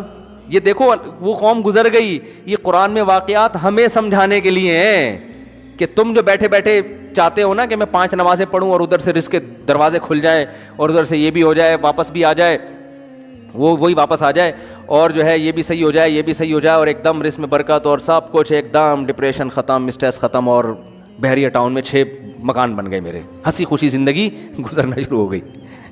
ایسا نہیں ہوتا بھائی. تو اللہ یہ ہمیں بتاتا ہے, اللہ تعالیٰ ہمیں ان ٹینشنوں سے بچا کے ہی رکھے. ہم تو نالائق ہیں, ہم تو کمزور ہیں, لیکن ایک سمجھایا جا رہا ہے کہ ایسا بھی ہوتا ہے. تو بڑے کام جب ہوتے ہیں تو پھر بڑی آزمائشیں ہوتی ہیں. اللہ ہم سب کو آزمائشوں سے بچائے, اللہ ہم سے ویسے ہی بڑے کام لے لے. تو اب آخر میں کیا ہو رہا ہے, پوری قوم جب راتوں رات نکل گئی تو ہونا تو یہ چاہیے تھا کہ فرعون کو پتہ بھی نہ چلے, یہ بھی ہونا چاہیے تھا نا. اللہ مدد کرے بنی اسرائیل کی, اور سارے بنی اسرائیلی چپکے چپکے نکل جائیں, فرشتے ان کے ساتھ ہوں, فرعون کی آنکھوں پہ کیا ڈال دیں, پردہ, وہ خراٹے لے کے پوری رات سوتے رہیں, کوئی مخبر بھی نہ ہو, یا اتنی دور نکل جائیں کہ دوسرے ملک پہنچنے کے بعد پتہ چلے. تو بنی اسرائیلی یہی توقع کر کے بیٹھے ہوئے تھے کہ موسیٰ کلیم اللہ نے کہا ہے اور آج تک آپ نے کوئی بات غلط نہیں کی. اب اللہ کی مدد آ گئی. اتنے عرصے سے ٹائم تو بتا نہیں رہے تھے یہ, لیکن چلو آج نکل جاؤ, اب خوش ہو گئے. لیکن اللہ نے کہا ابھی نہیں, میں یہ دنیا کو دکھاؤں گا کہ ناکامی کے تمام تر نقشوں میں, تمام تر اسباب ایسے ہوں گے, تمہیں نظر آئے گا کہ 100% ناکامی ہے, اس میں کامیاب کر کے دکھاؤں گا میں. یہ بتانے کے لیے کہ ان ظاہری اسباب کو چھوڑ دو, ان ظاہری اسباب کو نہ دیکھو, تمہارے ذمے جو کام ہے تم اس کو فوکس کرو. نتیجہ کس کے ہاتھ میں ہے؟ اللہ کے ہاتھ میں. جو اپنا کام ہے اس کو کرو, جتنی اللہ نے تمہیں وسعت دی, طاقت دی, اس کے حساب سے وہ کرتے رہو, نتیجہ اللہ پہ چھوڑ دو. تو کیا ہوا ہے کہ جب فرار ہوئے تو فرعون کو پتہ چل گیا, اور فوراً فرعون نے منادی بھیجے, انہا اولئک لشرذمۃ قلیلون, تھوڑے سے لوگ ہیں, انہم لنا لغائظون. اناؤنسمنٹ ہو رہی ہے پورے ملک میں کہ انہوں نے ہمیں بہت غصہ دلایا ہے. اپنے فوجیوں کو کہہ رہا ہے یہ بڑے نالائق لوگ ہیں, ملک چھوڑ کے بھاگ رہے ہیں بھائی, ہماری فیکٹریاں یہ چلاتے ہیں, ہماری سڑکیں یہ بناتے ہیں, سارے کام یہ سارے بھاگ رہے ہیں, ہمارے ٹکڑوں پہ پلے اور بھاگ رہے ہیں. بڑے دلائل تھے فرعون کے پاس. ایسی باتیں کرتا تھا اپنی, جب ان کا اجلاس ہوتا تھا نا اسمبلی میں, تو کچھ لوگ صحیح باتیں شروع کر دیتے تھے نا کہ یار بھائی ایسا بھی نہ کہ کوئی واقعی اللہ کا پیغمبر نہ ہو. ایسا بھی ہوا ہے کہ فرعون کے دربار میں ایک شخص نے کہا کہ اگر یہ صحیح پیغمبر ہے نا واقعی, تو پھر ہماری خیر نہیں ہے. ایسی بھی اسمبلی میں ہر طرح کی باتیں ہوتی تھی ان کی. فرعون نے جواب میں کیا کہا, ما اریکم الا ما ارى وما اهدیکم الا سبیل الرشاد.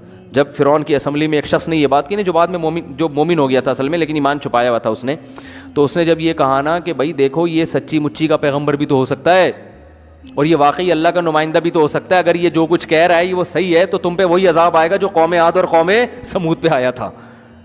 تو فرعون نے جواب میں کیا کہا, یہ فرعون اس کو اپنا ہی آدمی سمجھتا تھا کہ بھئی ٹھیک ہے, مشورے کی حد تک آپ کی بات بہت بہترین ہے, لیکن آگے کہتا ہے ما اریکم الا ما ارى, میں تمہیں وہی بتاؤں گا جو میری کھوپڑی میں آ رہا ہے, میں تمہیں وہی بتاؤں گا جو میری کھوپڑی میں آ رہا ہے. اب سوال پیدا ہوتا ہے کہ آپ کی کھوپڑی میں غلط بھی تو آ سکتا ہے, تو آگے اس کا جواب دے رہا ہے وما اهدیکم الا سبیل الرشاد, میری کھوپڑی میں صحیح بات ہی آئے گی, غلط بات میری کھوپڑی میں آج تک کبھی آئی نہیں. یہ سیاسی لیڈر اسی قسم کی باتیں کر کے نا اپنے کارکنوں کو الو بناتے ہیں, ٹھیک ہے نا, کیا آج تک ہم نے تو کبھی کچھ کیا ہی نہیں ہے وغیرہ وغیرہ. خیر, تو فرعون نے کہا کہ یہ قرآن کی آیت کا ترجمہ تو ایک کھوپڑی ووپڑی نہیں ہے, اس میں تو یہ ہے کہ ما اریکم الا ما ارى, میں تمہیں وہی بتاؤں گا جو میری سمجھ میں آ رہا ہے, وما اهدیکم الا سبیل الرشاد, اور میں جو تمہیں بتاؤں گا وہ صحیح راستہ ہی بتاؤں گا. تو یہی مطلب ہوا نا کہ میں تمہیں وہ بتاؤں گا جو میری کھوپڑی میں آ رہا ہے, اور تمہیں اگر خیال ہو کہ میری کھوپڑی میں غلط بھی چیز بھی آ سکتی ہے, تو یہ میں آپ کو کلیئر کر دوں کہ میری کھوپڑی میں کبھی غلط بات نہیں آئی, ہمیشہ میری کھوپڑی صحیح ہی سوچتی ہے. ایسی ایسی باتیں کر کے پوری اسمبلی کو کیا کر دیا, بیڑا غرق کر دیا, اس کا مروا دیا پوری قوم کو. تو اب فرعون کی کھوپڑی میں یہ آیا کہ قوم کو خطاب کر رہا ہے جلسہ کر کے نا کہ دیکھو یہ قوم بھاگ گئی ہے اور انہوں نے ہمیں بہت ترسایا ہے, بڑے ظالم ہیں, سب مل کے ان کا پیچھا کرو. اللہ کی قدرت کے بھاگتے چور کی کہتے ہیں نا, لنگوٹی بھی مل جائے تو لوگ سب بھاگتے ہیں نا, تو صرف فوجی نہیں بھاگے, پوری قوم بھاگ گئی کہ یار اب تو لوٹ مار مچے گی, کیونکہ اللہ تو پوری جو بھی کافر تھا نا سب کو تباہ کرنا چاہ رہے تھے. تو یہ نہیں کہ سارے فرعون کے فوجی نکل کے بھاگے, پورا مصر جو ہے نا, پورا شہر, فرعون نے منادی لگائی, انہوں نے سب پکڑو بھائی, بڑے انجوائے کرتے ہوئے گھوڑوں پہ, تیز رفتار گھوڑوں پہ بھاگ رہے. اور اللہ کیسے ناکامی کے نقشے پیدا کر رہا ہے, بنی اسرائیل راستہ ہی بھول گئے کہ جانا کدھر ہے بھائی, راستہ ہی اللہ نے بھلا دیا. کتنی بڑی آزمائش ہے, آپ سوچو بھائی, مجھے بیان کرنے میں مجھے اتنا تعجب ہو رہا ہے. سوچو جس پہ گزر رہی ہوگی ان کی حالت کیا ہوگی, کہ کئی سال گزر گئے, پوری نسل ذبح ہو گئی ہماری, اب تھوڑا سا سانس لینے کا ٹائم آیا تھا, بھاگ کے کہیں ہمیں کچھ پناہ ملے گی, تو اب اللہ نے معاذ اللہ اتنا بھی نہیں کیا کہ فرعون کو پتہ نہ چلنے دیتا, پوری قوم ہمارے پیچھے لگا دی. چلو پیچھے لگاتی, وہ پیچھے ہم آگے آگے ہوتے, کیا خیال ہے, اتنا ہی ہو جاتا, کچھ پکڑے جاتے, کچھ کیا ہوتے, بھاگ جاتے, جو تیز رفتار ہوتے بھاگ جاتے, کچھ پکڑے جاتے, کچھ بکھر جاتے. جیسے ہوتا ہے کہ جب اس طرح لوگ ہجرت کرتے ہیں, کچھ کٹ جاتے ہیں, کچھ مر جاتے ہیں, کچھ بھاگ جاتے ہیں, تو الٹا ہوا کیا ہے, راستہ ہم کیا ہو گئے, بھول گئے. ایک کنفیوژن یہ, اس سے بڑی کنفیوژن یہ کہ صرف راستہ بھولے نہیں, ایسی جگہ پہنچ کے کھڑے ہو گئے جہاں آگے دریا ہے. یعنی راستہ بھولے بھی ایسے کہ آگے جانے کا بھی, چلو راستہ بھولتا ہے انسان, غلط ٹریک پہ بھاگ جاتا ہے کہ یار فی الحال یہاں سے تو جہاں جانا تھا وہاں تو نہیں جا رہے, جانا ادھر تھا. لیکن جو بھاگنے والا ہوتا ہے وہ کہتا ہے ادھر راستہ نہیں مل رہا تو یہاں بھاگ, فی الحال اپنے آپ کو بچاؤ, بعد میں سکون کا سانس لے کے ستاروں کی روشنی میں, اور پھر وہ قیافہ شناس کو بلا کے دیکھیں گے کدھر کو جانا ہے ہم نے, ٹھیک ہے نا. لیکن اللہ نے ایسا بھلایا کہ غلط بھی ایسا کہ آگے کیا ہے, دریا ہے, نہ ادھر بھی دریا, ادھر بھی پانی, ادھر بھی پانی, کہیں راستہ ہی نہیں جانے کا. تو ایسے موقع پہ بنی اسرائیل نے جب دیکھا کہ وہ دھول اٹھ رہی ہے اور فرعون اپنے پورے مصر کے ساتھ جاہو جلال کے ساتھ غیظ و غضب کی حالت میں آ رہا ہے, تو بنی اسرائیل نے کہا انا لمدرکون, اے موسیٰ مروا دیا.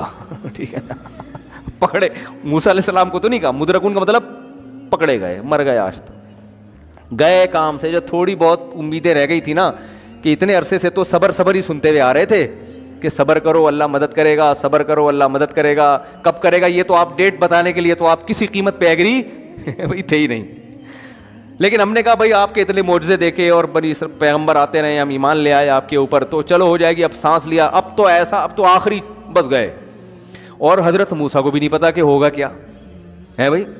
بظاہر حضرت موسیٰ بھی دیکھ رہے ہیں آگے پانی ہے, پیچھے فرعون ہے, لیکن حضرت موسیٰ کو اتنا ایمان تھا کہ جس اللہ نے مجھے پیغمبر بنایا ہے, بنی اسرائیل کو مروانے کے لیے نہیں بنایا. یہ ہو نہیں سکتا کہ وہ امیدیں دلا رہا ہو اور یہاں لا کے چھوڑ دے. وہ نا نا نا نا, کیا کرے گا مجھے نہیں پتا کیا کرے گا. بھائی لاٹھی سے تو اب تک سانپ بنتے دیکھی تھی, تو حضرت موسیٰ یہ سوچتے کہ اب لاٹھی سے سانپ بنا کے کتنے لوگوں کو کھائے گی ہے, ٹھیک ہے نا, کیا ہو جائے گا, پتہ نہیں کیا ہوگا. بس اتنی بات کی حضرت موسیٰ نے, کلا, ہرگز ایسا نہیں ہے جو تم کہہ رہے ہو نا, پکڑے گئے مر گئے, نا نا نا نا, ان معی ربی, میرے ساتھ میرا رب ہے.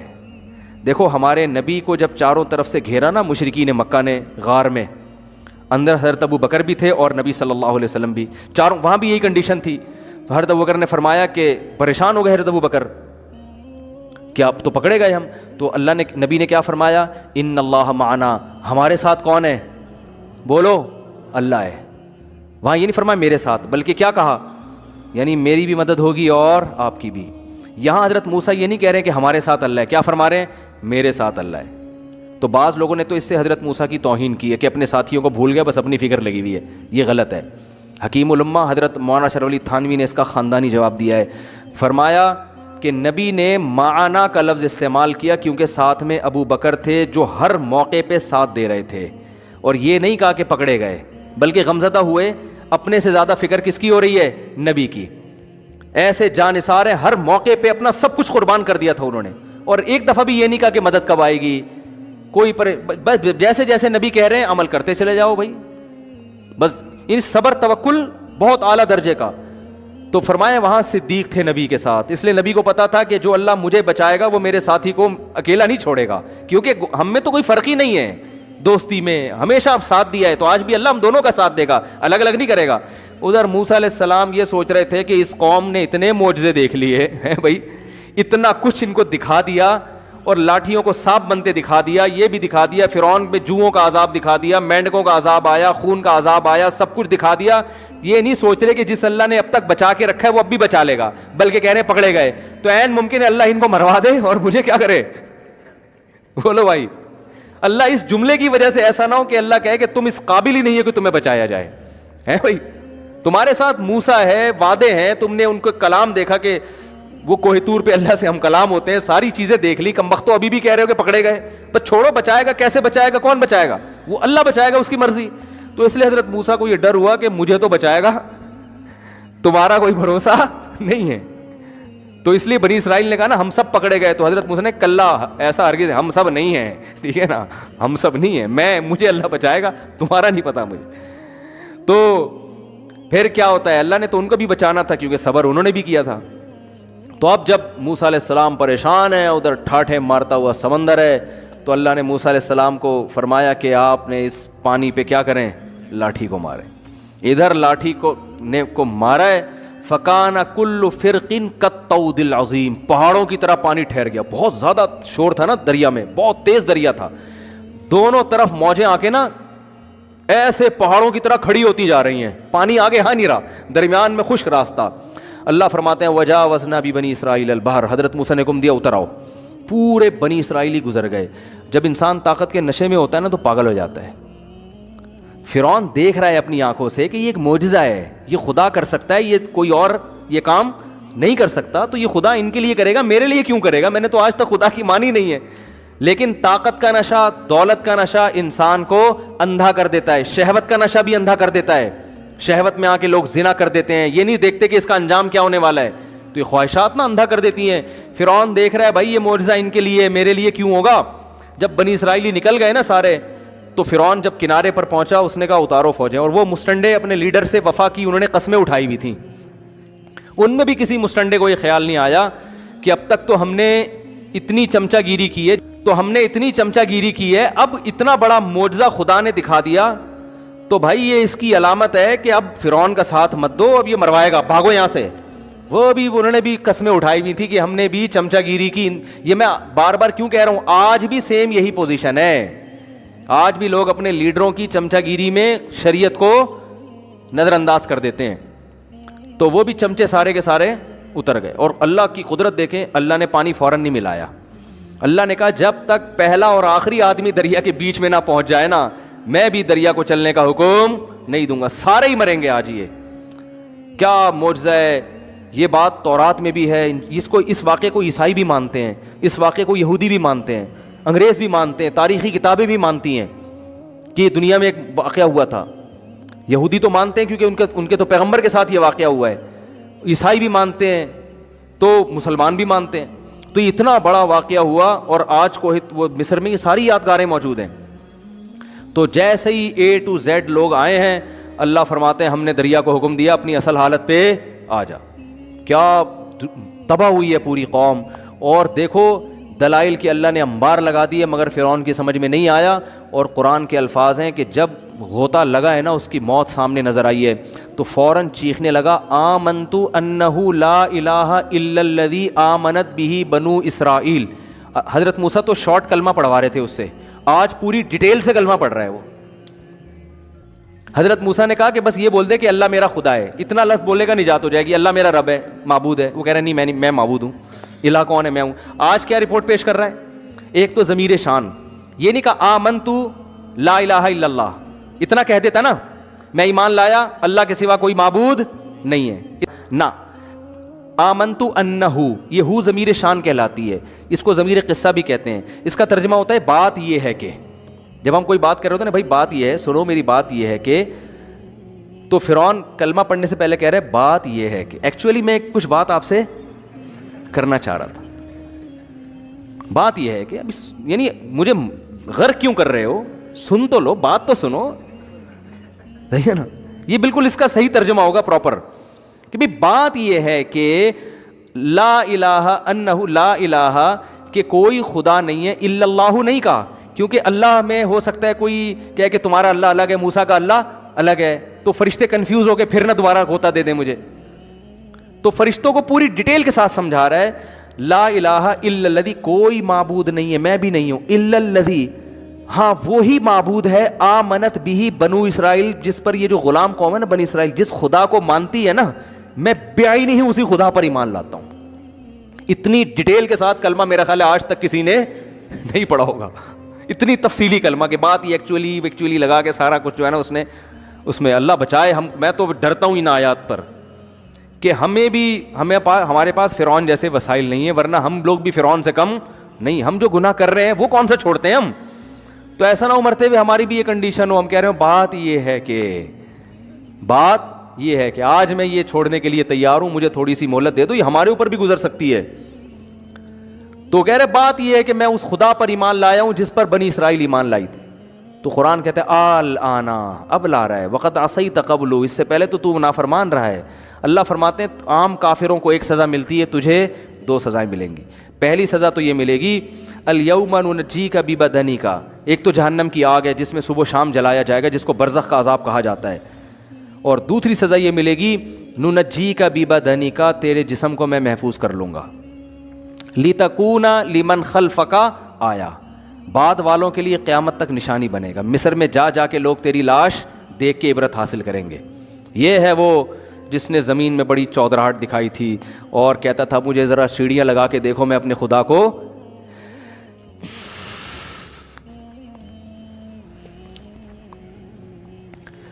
کیسا تکبر ہے دیکھو, انسان کھاتا خدا کا ہے.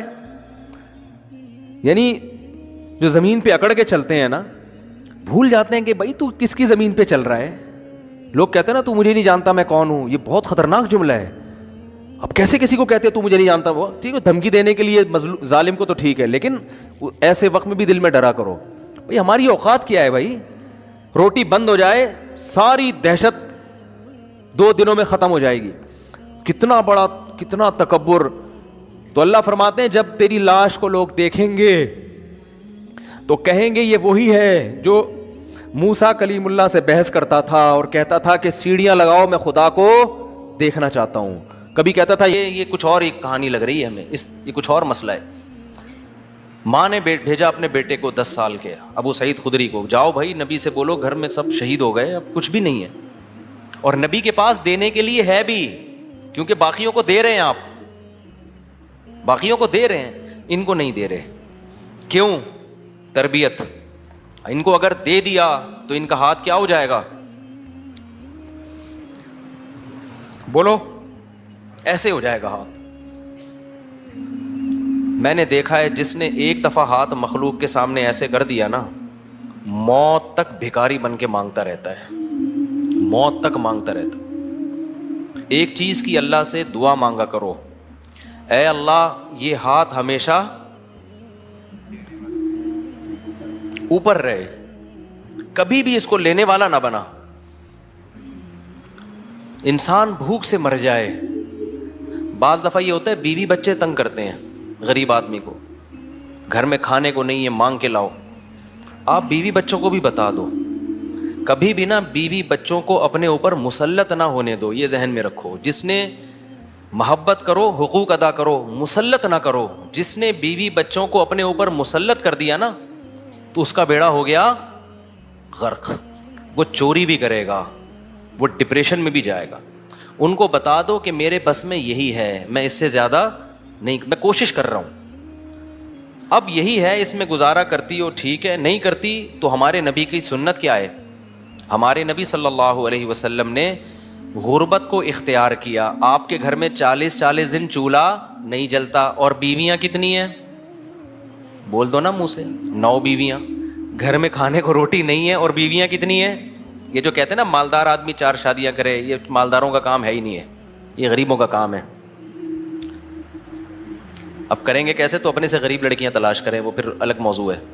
آپ کی جتنی آمدن ہے اس سے کم والی سے کر لو تو وہ آ جائے گی آپ کے ساتھ. مالدار اپنے حساب سے کرے, غریب اپنے حساب سے کرے. تو نبی کی 9 بیویاں ہیں. جب ان ازواج نے آپ سے مانگا کہ بھئی ہمارے گھر میں 40 دن چولہا نہیں جلتا, پیسے نہیں ہیں, راشن نہیں ہے, تو آپ صلی اللہ علیہ وسلم نے کیا فرمایا؟ قرآن کی آیتیں نازل ہوئیں, یا ایھا النبی قل لازواجک, آپ اپنی بیویوں سے کہہ دیجئے اگر تمہیں دنیا کی دولت چاہیے تو میں تعالینا امتعکن, میں تمہیں پیسے دے دیتا ہوں, واسرحکن سراحا جمیلا, اور عزت کے ساتھ تم سب کو رخصت کر دیتا ہوں. بھئی کسی پیسے والے سے شادی کر لو. کیوں؟ اللہ نے ہمارے نبی کے لیے غربت کو سلیکٹ کیا تھا. حالانکہ آپ مالدار بننا چاہتے بن سکتے تھے, لیکن نبی آخری نبی ہے نا, تو اس میں کیا حکمتیں ہیں وہ میں بھی نہیں چھیڑوں گا. ہمارے نبی کی جو غربت تھی وہ اختیاری تھی. اختیاری کا مطلب آپ نے خود اپنے آپ کو مسکین رکھا ہوا تھا. یہ نہیں کہ آپ کے پاس پیسہ نہیں تھا, پیسہ آتا تھا سارا صدقہ کر دیتے تھے. صبح آیا شام تک نہیں بچا, شام کو آیا صبح تک نہیں بچا. لیکن مجھے اور آپ کو اس طرح کرنے کی شریعت میں اجازت نہیں ہے کہ آج سے پتہ چلے آپ نے سارے بینک خالی کیے, سارا سونا وونا, گھر کے پلاٹ کی فائلیں والے بیچ باچ کے تمبو لگا کے روڈ پہ آ کے بیٹھ گئے اور بیگم سے کہہ رہے ہو رہنا ہے اسی طرح رہو تمبو میں ورنہ نکلو. یہ آپ کو اجازت نہیں ہے. کیوں نہیں ہے؟ یہ ٹاپک نہیں ہے میرا, کیونکہ میں نے اگر اس ٹاپک پہ چلا گیا تو یہ جو ٹاپک آج لے کے چل رہا ہے وہ چینج ہو جائے گا. بس ابھی فی الحال یقین کر لیں کہ مولوی صاحب اگر کہہ رہے ہیں تو علم کی بنیاد پہ کہہ رہے ہوں گے. تو یہ نبی کے لیے اللہ نے اس طرز زندگی کو سلیکٹ کیا ہے, میرے اور آپ کے لیے یہ نہیں ہے. ہمارے اور آپ کے لیے یہ کہ تمیز سے اچھے بچوں کی طرح کماؤ, کچھ جمع بھی کرو, خرچ بھی کرو, گھر والوں پہ ہاتھ بھی کھلا رکھو, اچھے بچوں کی طرح اس طرح سے زندگی گزارو. فنٹر بننے کی کوشش فرض واجب نماز روزہ یہ پورے کرو بس. لیکن نبی کا معیار اونچا تھا.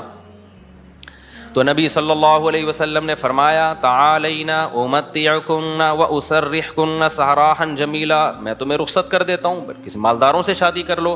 اس زمانے میں طلاق یافتہ بیوہ کی شادی ہونا کوئی مسئلہ نہیں تھا, ایک سے ایک رشتہ مل جاتا تھا. یہ تو ہمارے زمانے میں نحوست ہے کہ نہیں ہوتی شادیاں.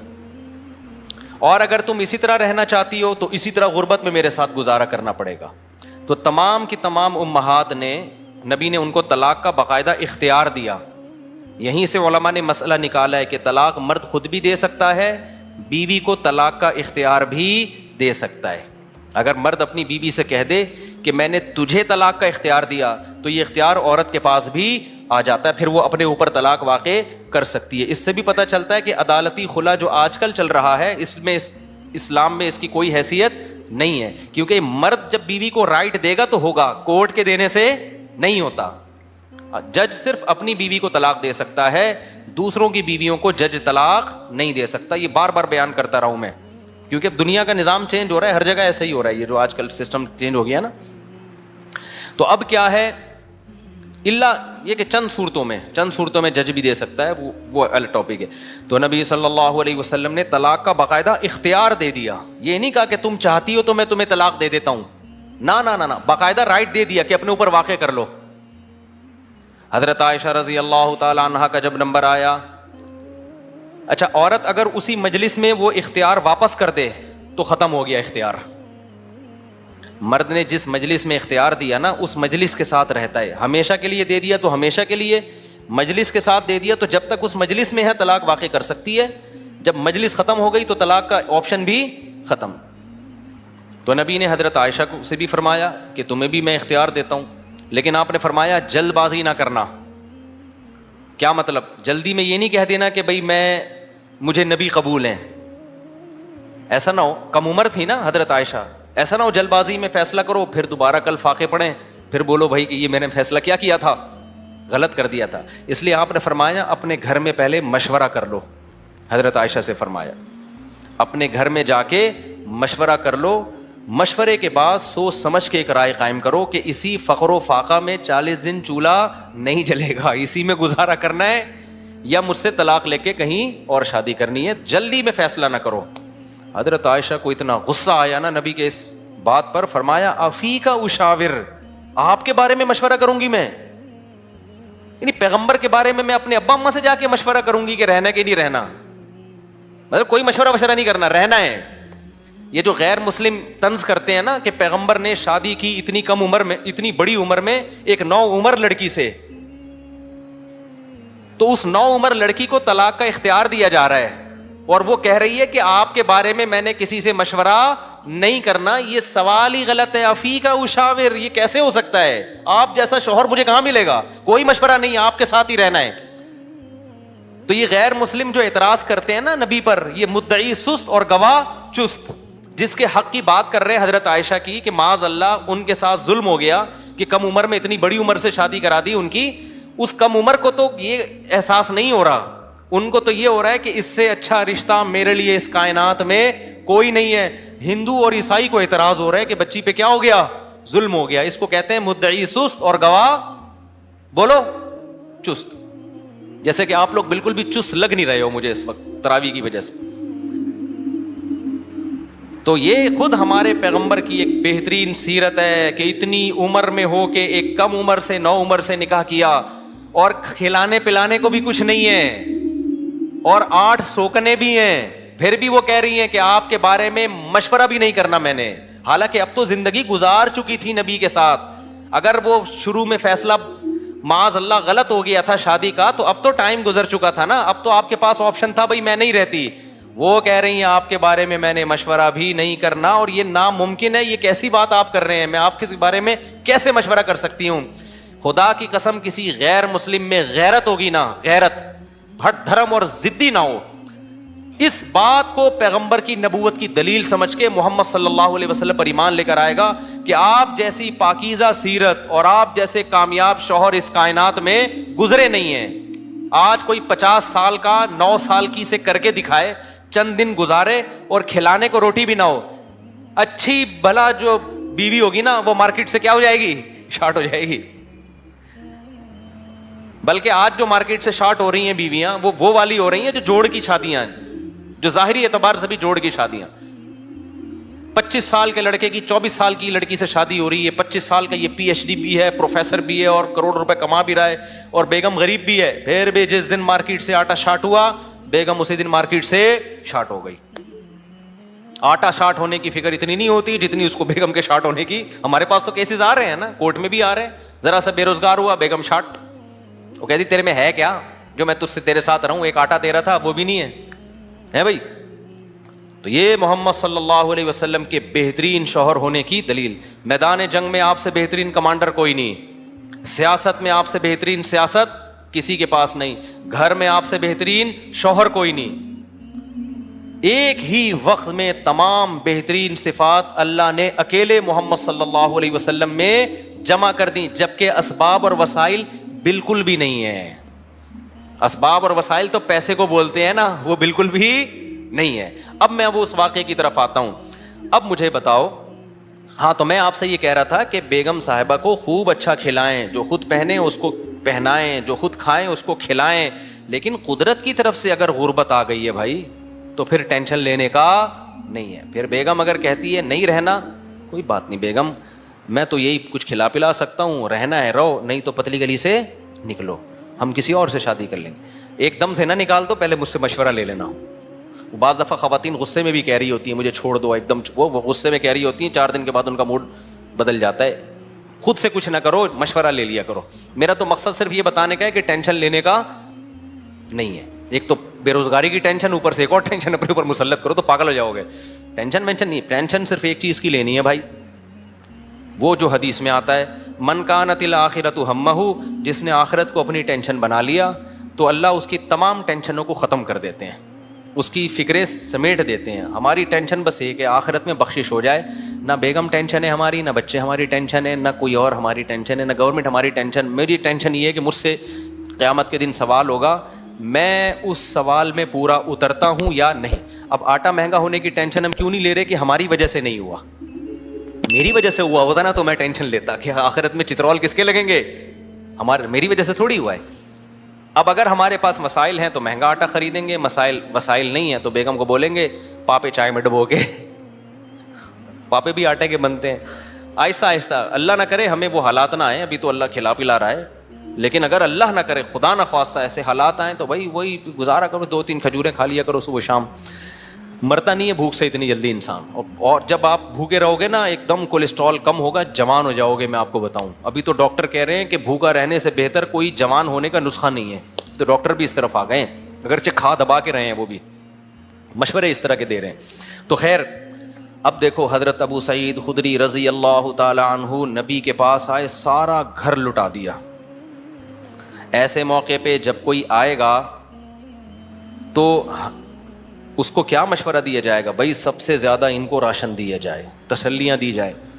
لیکن نبی کے سامنے آئے، ہاتھ پھیلایا، یا رسول اللہ میری ماں نے بھیجا ہے، باپ بھی شہید اور بھائی بھی شہید، اور احد میں آپ کی خاطر شہید ہوئے ہیں، آپ نے کہا تھا لڑائی کے لیے جاؤ. نبی نے فرمایا من یستعفف یعفہ اللہ، یاد رکھو جب تک آخرت میں ایمان نہیں ہے نا، غیرت کے علاوہ سب کچھ آئے گا آپ کے اندر. میں نے بڑے بڑے لالچی لوگ دیکھیں، داڑیاں ٹوپیوں والے، ایسے نور ان کے چہروں پہ برس رہے ہوتے ہیں نا، آدمی کہتا ہے پتہ نہیں کہاں سے نور کی کریمیں لگائی ہیں اس نے. ایسے مکار لچڑ ہوتے ہیں نا کہ آپ کی سوچ ہے مذہب کا منجن بیچتے ہیں. میں نام لے کے بتا سکتا ہوں کون کون یہ کام کر رہا ہے، لیکن فتنہ کھڑا ہو جائے گا. نام لے کے بتا سکتا ہوں کون داڑھی ٹوپی کا منجن بیچ رہا ہے. ایسا نیک لگے گا جیسے اس سے وہ بات ایسی کرے گا وہ اللہ رسول کے علاوہ کوئی بات ہی نہیں. مجھے ڈر لگتا ہے غصے میں کہیں میرے منہ سے نام نہ نکل جائے ان لوگوں کا, لیکن ایک بڑا فتنہ کھڑا ہو جائے گا, اس لیے نام نہیں لے رہا میں. اور یہ مذہبی لوگوں میں منجن بہت ہے, کیونکہ مذہب کے نام پہ نا منجن بکتا بڑی جلدی ہے. لوگ یقین کر لیتے ہیں حضرت جی اتنے نیک, ماشاء اللہ بغلیں بھی صاف حضرت کی اور اتنے خوبصورت. تو یاد رکھو فراڈی آدمی کے لیے داڑھی رکھنا اور پگڑی پہننا کوئی مشکل کام نہیں ہے. فراڈی یہ کام کر بھائی داڑھی ٹوپی داڑھی رکھنا ضروری ہے, لیکن یہ بھی تو ہو سکتا ہے چور نے داڑھی رکھی ہو لوگوں کو الو بنانے کے لیے. مدرسے والے کبھی چور نہیں ہوتے, چور لوگ مدرسہ کھول لیتے ہیں کہ پیسہ آئے گا. بڑے بڑے ٹرسٹ چل رہے ہیں جو بڑے بڑے فراڈی ہیں, سارے ٹرسٹ فراڈی نہیں ہیں لیکن فراڈی ٹرسٹ بھی ہیں بہت سارے.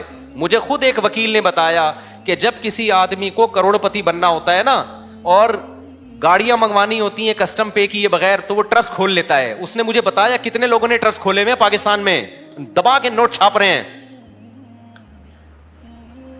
تو یہ دھندے پاکستان میں سب سے زیادہ ہوتے ہیں, دنیا میں اتنے زیادہ بولو نہیں ہوتے. لیکن ہماری قوم اندھی ہے خدا کی قسم, غصہ آ رہا ہے مجھے.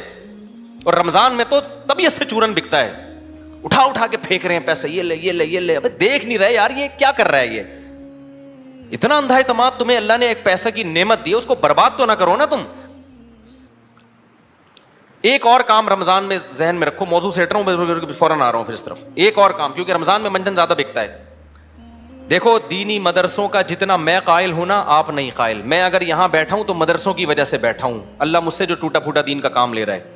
لیکن مدرسے میں چندہ دینے سے پہلے سوچو یہ قابل اعتماد مدرسہ ہے یا نہیں ہے.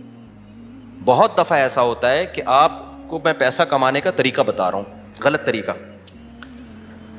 آپ اگر بے روزگار ہیں نا, پاکستان میں بے روزگاری ایک بہت بڑا مسئلہ ہے, لیکن یہ مسئلہ میں آپ کا 2 منٹ میں کیا کر رہا ہوں ختم کر. جہنم میں تو جاؤ گے لیکن مسئلہ بے روزگاری کا ختم ہو جائے گا. آپ نے کیا کرنا ہے, آپ نے ایک زمین خریدیں وہ بھی چندے کے پیسوں سے,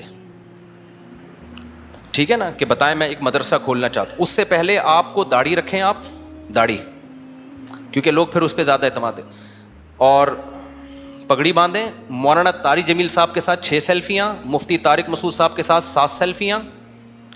مفتی صاحب کے پاؤں دبائیں, میرے پاؤں دبائیں, سر میں مالش کر کے چپکے سے ویڈیو بنائیں کہ دیکھو میں مفتی صاحب کی خدمت کر رہا ہوں, میں گلے مل رہا ہوں, ویڈیو بنائیں. مولانا طارق جمیل صاحب کو ہدیہ دیتے ہوئے ویڈیو بنائیں, ٹھیک ہے. ایک بیان ان سے اپنے حق میں کروا لیں گے, بہت اچھا ہے, آدمی بیان تو کر ہی دیتا ہے نا. میرے پاس بھی کوئی آئے گا اچھا ہی لگ رہا ہے بھائی, اچھا ہے ماشاء اللہ. چند چیزیں اس طرح, ڈاکٹر ذاکر نائک سے ملاقات ہو جائے تو سبحان اللہ, ایک آدھ سیلفی وہاں سے لے لی آپ نے. اور پھر آپ نے کیا کیا ہے, 1-2 دفعہ غریب کو گلے ملتے ہوئے رو لیں, پیاز کاٹ کے جائیں, آنسو پہلے نکلیں گے, ایک دم رو کے ایک تصویر بنا لیں, غریب کو مل کے رو رہے ہیں. بہترین, خدا کی قسم ایسا طریقہ ہے نا, تم نوٹ تمہارے پاس نا رکھنے کی فرصت نہیں ہوگی, یار کدھر رکھوں, تھیلے بھر گئے سارے. اس کے بعد آپ نے کیا کرنا ہے, آپ نے اناؤنس کرنا ہے میں ایک مدرسہ بنا رہا ہوں, یتیم خانہ کھول رہا ہوں. آپ نے 4 دیواری کھڑی کی, اس میں 4-6 یتیم بچے, آپ جائیں وہاں سے کچھ بچے ادھار لیں. ادھار کا مطلب کوئی اپنے بچے دیتا تھوڑی ہے, ان کو بولیں کہ ہم کچھ دن ان کو کھلائیں گے پلائیں گے, تو مائیں دے دیتی ہیں چلو یار کچھ دن, کیا اور قرآن بھی پڑھائیں گے, تو قرآن پڑھ رہا ہے اس بہانے. یہ آپ کو پتہ ہے, اللہ کو پتہ ہے. وہ 4-6 یتیم بچے جو شکل سے بھی یتیم لگ رہے ہوں, اور اگر یتیم نہ بھی ہوں تو وہ بچے جو لگ رہے ہوں یتیم شکل سے, بعض یتیم ہوتے نہیں ہیں, لگتے ہیں یتیم, اللہ کی طرف سے ڈیزائننگ کچھ اس طرح کی ہوتی ہے, وہ لگ کیا رہے ہوتے ہیں, یتیم لگ رہے ہوتے ہیں. رمضان میں بہترین بزنس. تو آپ نے وہ 4 دیواری میں 8, 10, 15, 20 جتنے ہو سکے, ایک بھی لے آؤ گے نا تو دھندا تو چلنا شروع ہو جائے گا. وہ یتیم بچے لا کے ڈال دیے. پھر اس کے بعد آپ اپنی 2-4 نمازوں کی تصویریں دعا مانگتے ہوئے, ٹھیک ہے نا. اور پھر آج کل خلافتیں بھی مل جاتی ہیں, ایک آدھ بزرگ کے تھوڑا سا کچھ, آپ جو 2 نمبر قسم کے بزرگ ہوتے ہیں, ہدیے ودیے دیے اور تھوڑا سا خلافت لے لی وہاں سے. اس کے بعد پھر میرے بھائی, اب جو آپ کے پاس پیسہ آئے گا نا, آپ آگے آگے اور پیسہ آپ کے پیچھے پیچھے. لوگ کہیں گے یار یہ میری طرف سے بکرا, 10-10, 20-20 لوگ بکرے لا رہے ہوں گے, 9 بکرے آپ کے گھر میں, 1 بکرا کاٹ کے بچوں کو کھلا دو. لوگ سمجھ رہے ہوں گے دیکھو بکرا کھلا رہا ہے نا یہ, لوگ یہ تھوڑی دے رہے ہوں گے کم بخت کھلا کتنا رہا ہے اور 9 تو گھر میں پہنچائے ہیں اس نے, اور وہ قصائیوں سے ان کے رابطے ہیں, وہ بک رہے ہیں مارکیٹ میں.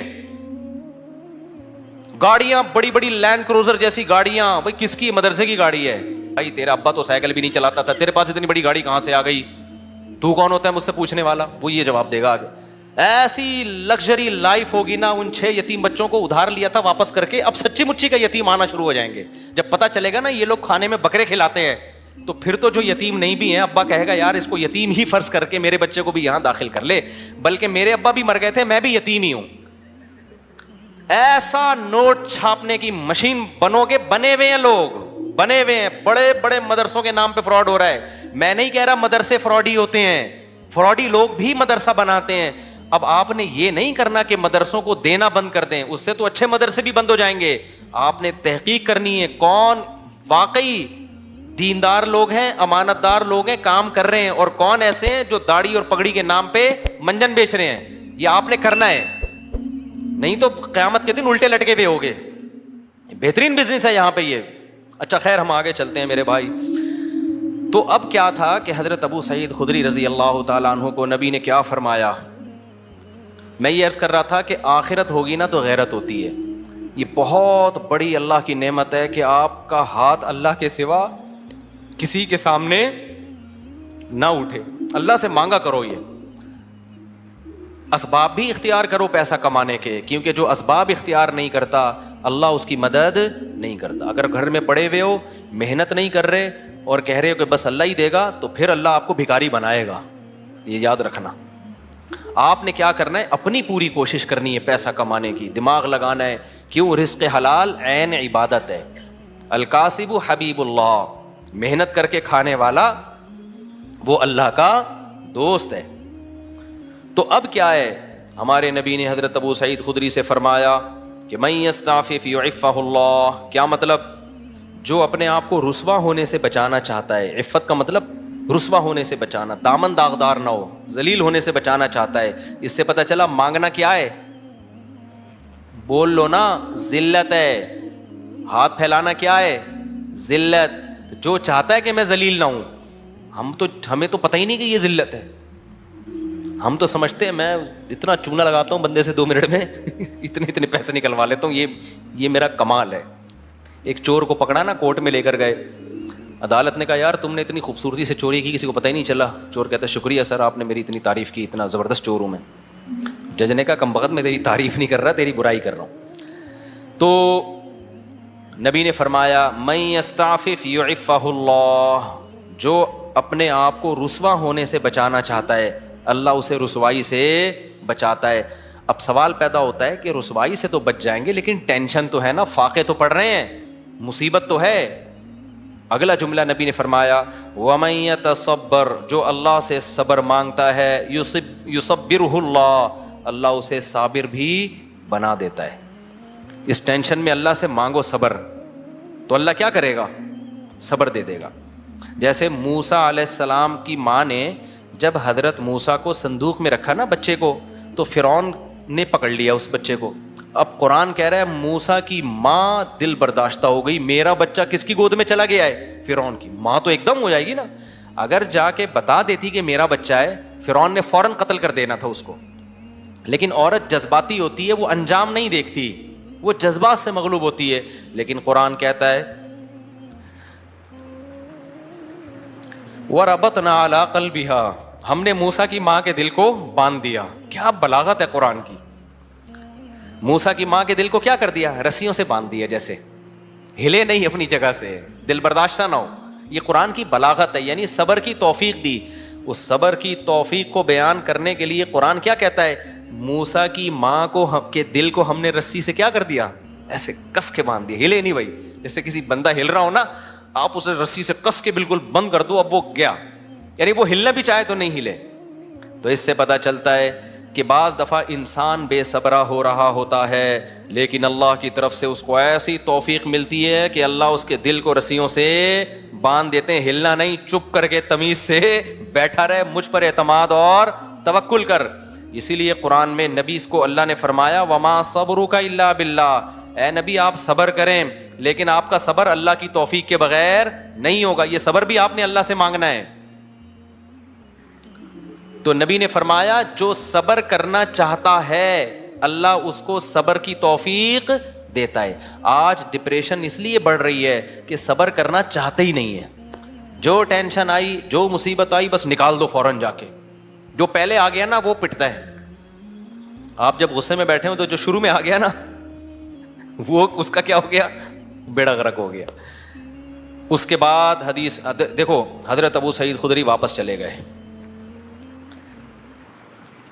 کیوں؟ نہ ماں نے کوئی اعتراض کیا، نہ 10 سال کے بچے نے کوئی اعتراض کیا، کیوں؟ لیڈر کو دیکھ رہے تھے کہ لیڈر ہم سے زیادہ قربانی دے رہا ہے، اور آپ کی صداقت پہ یقین تھا۔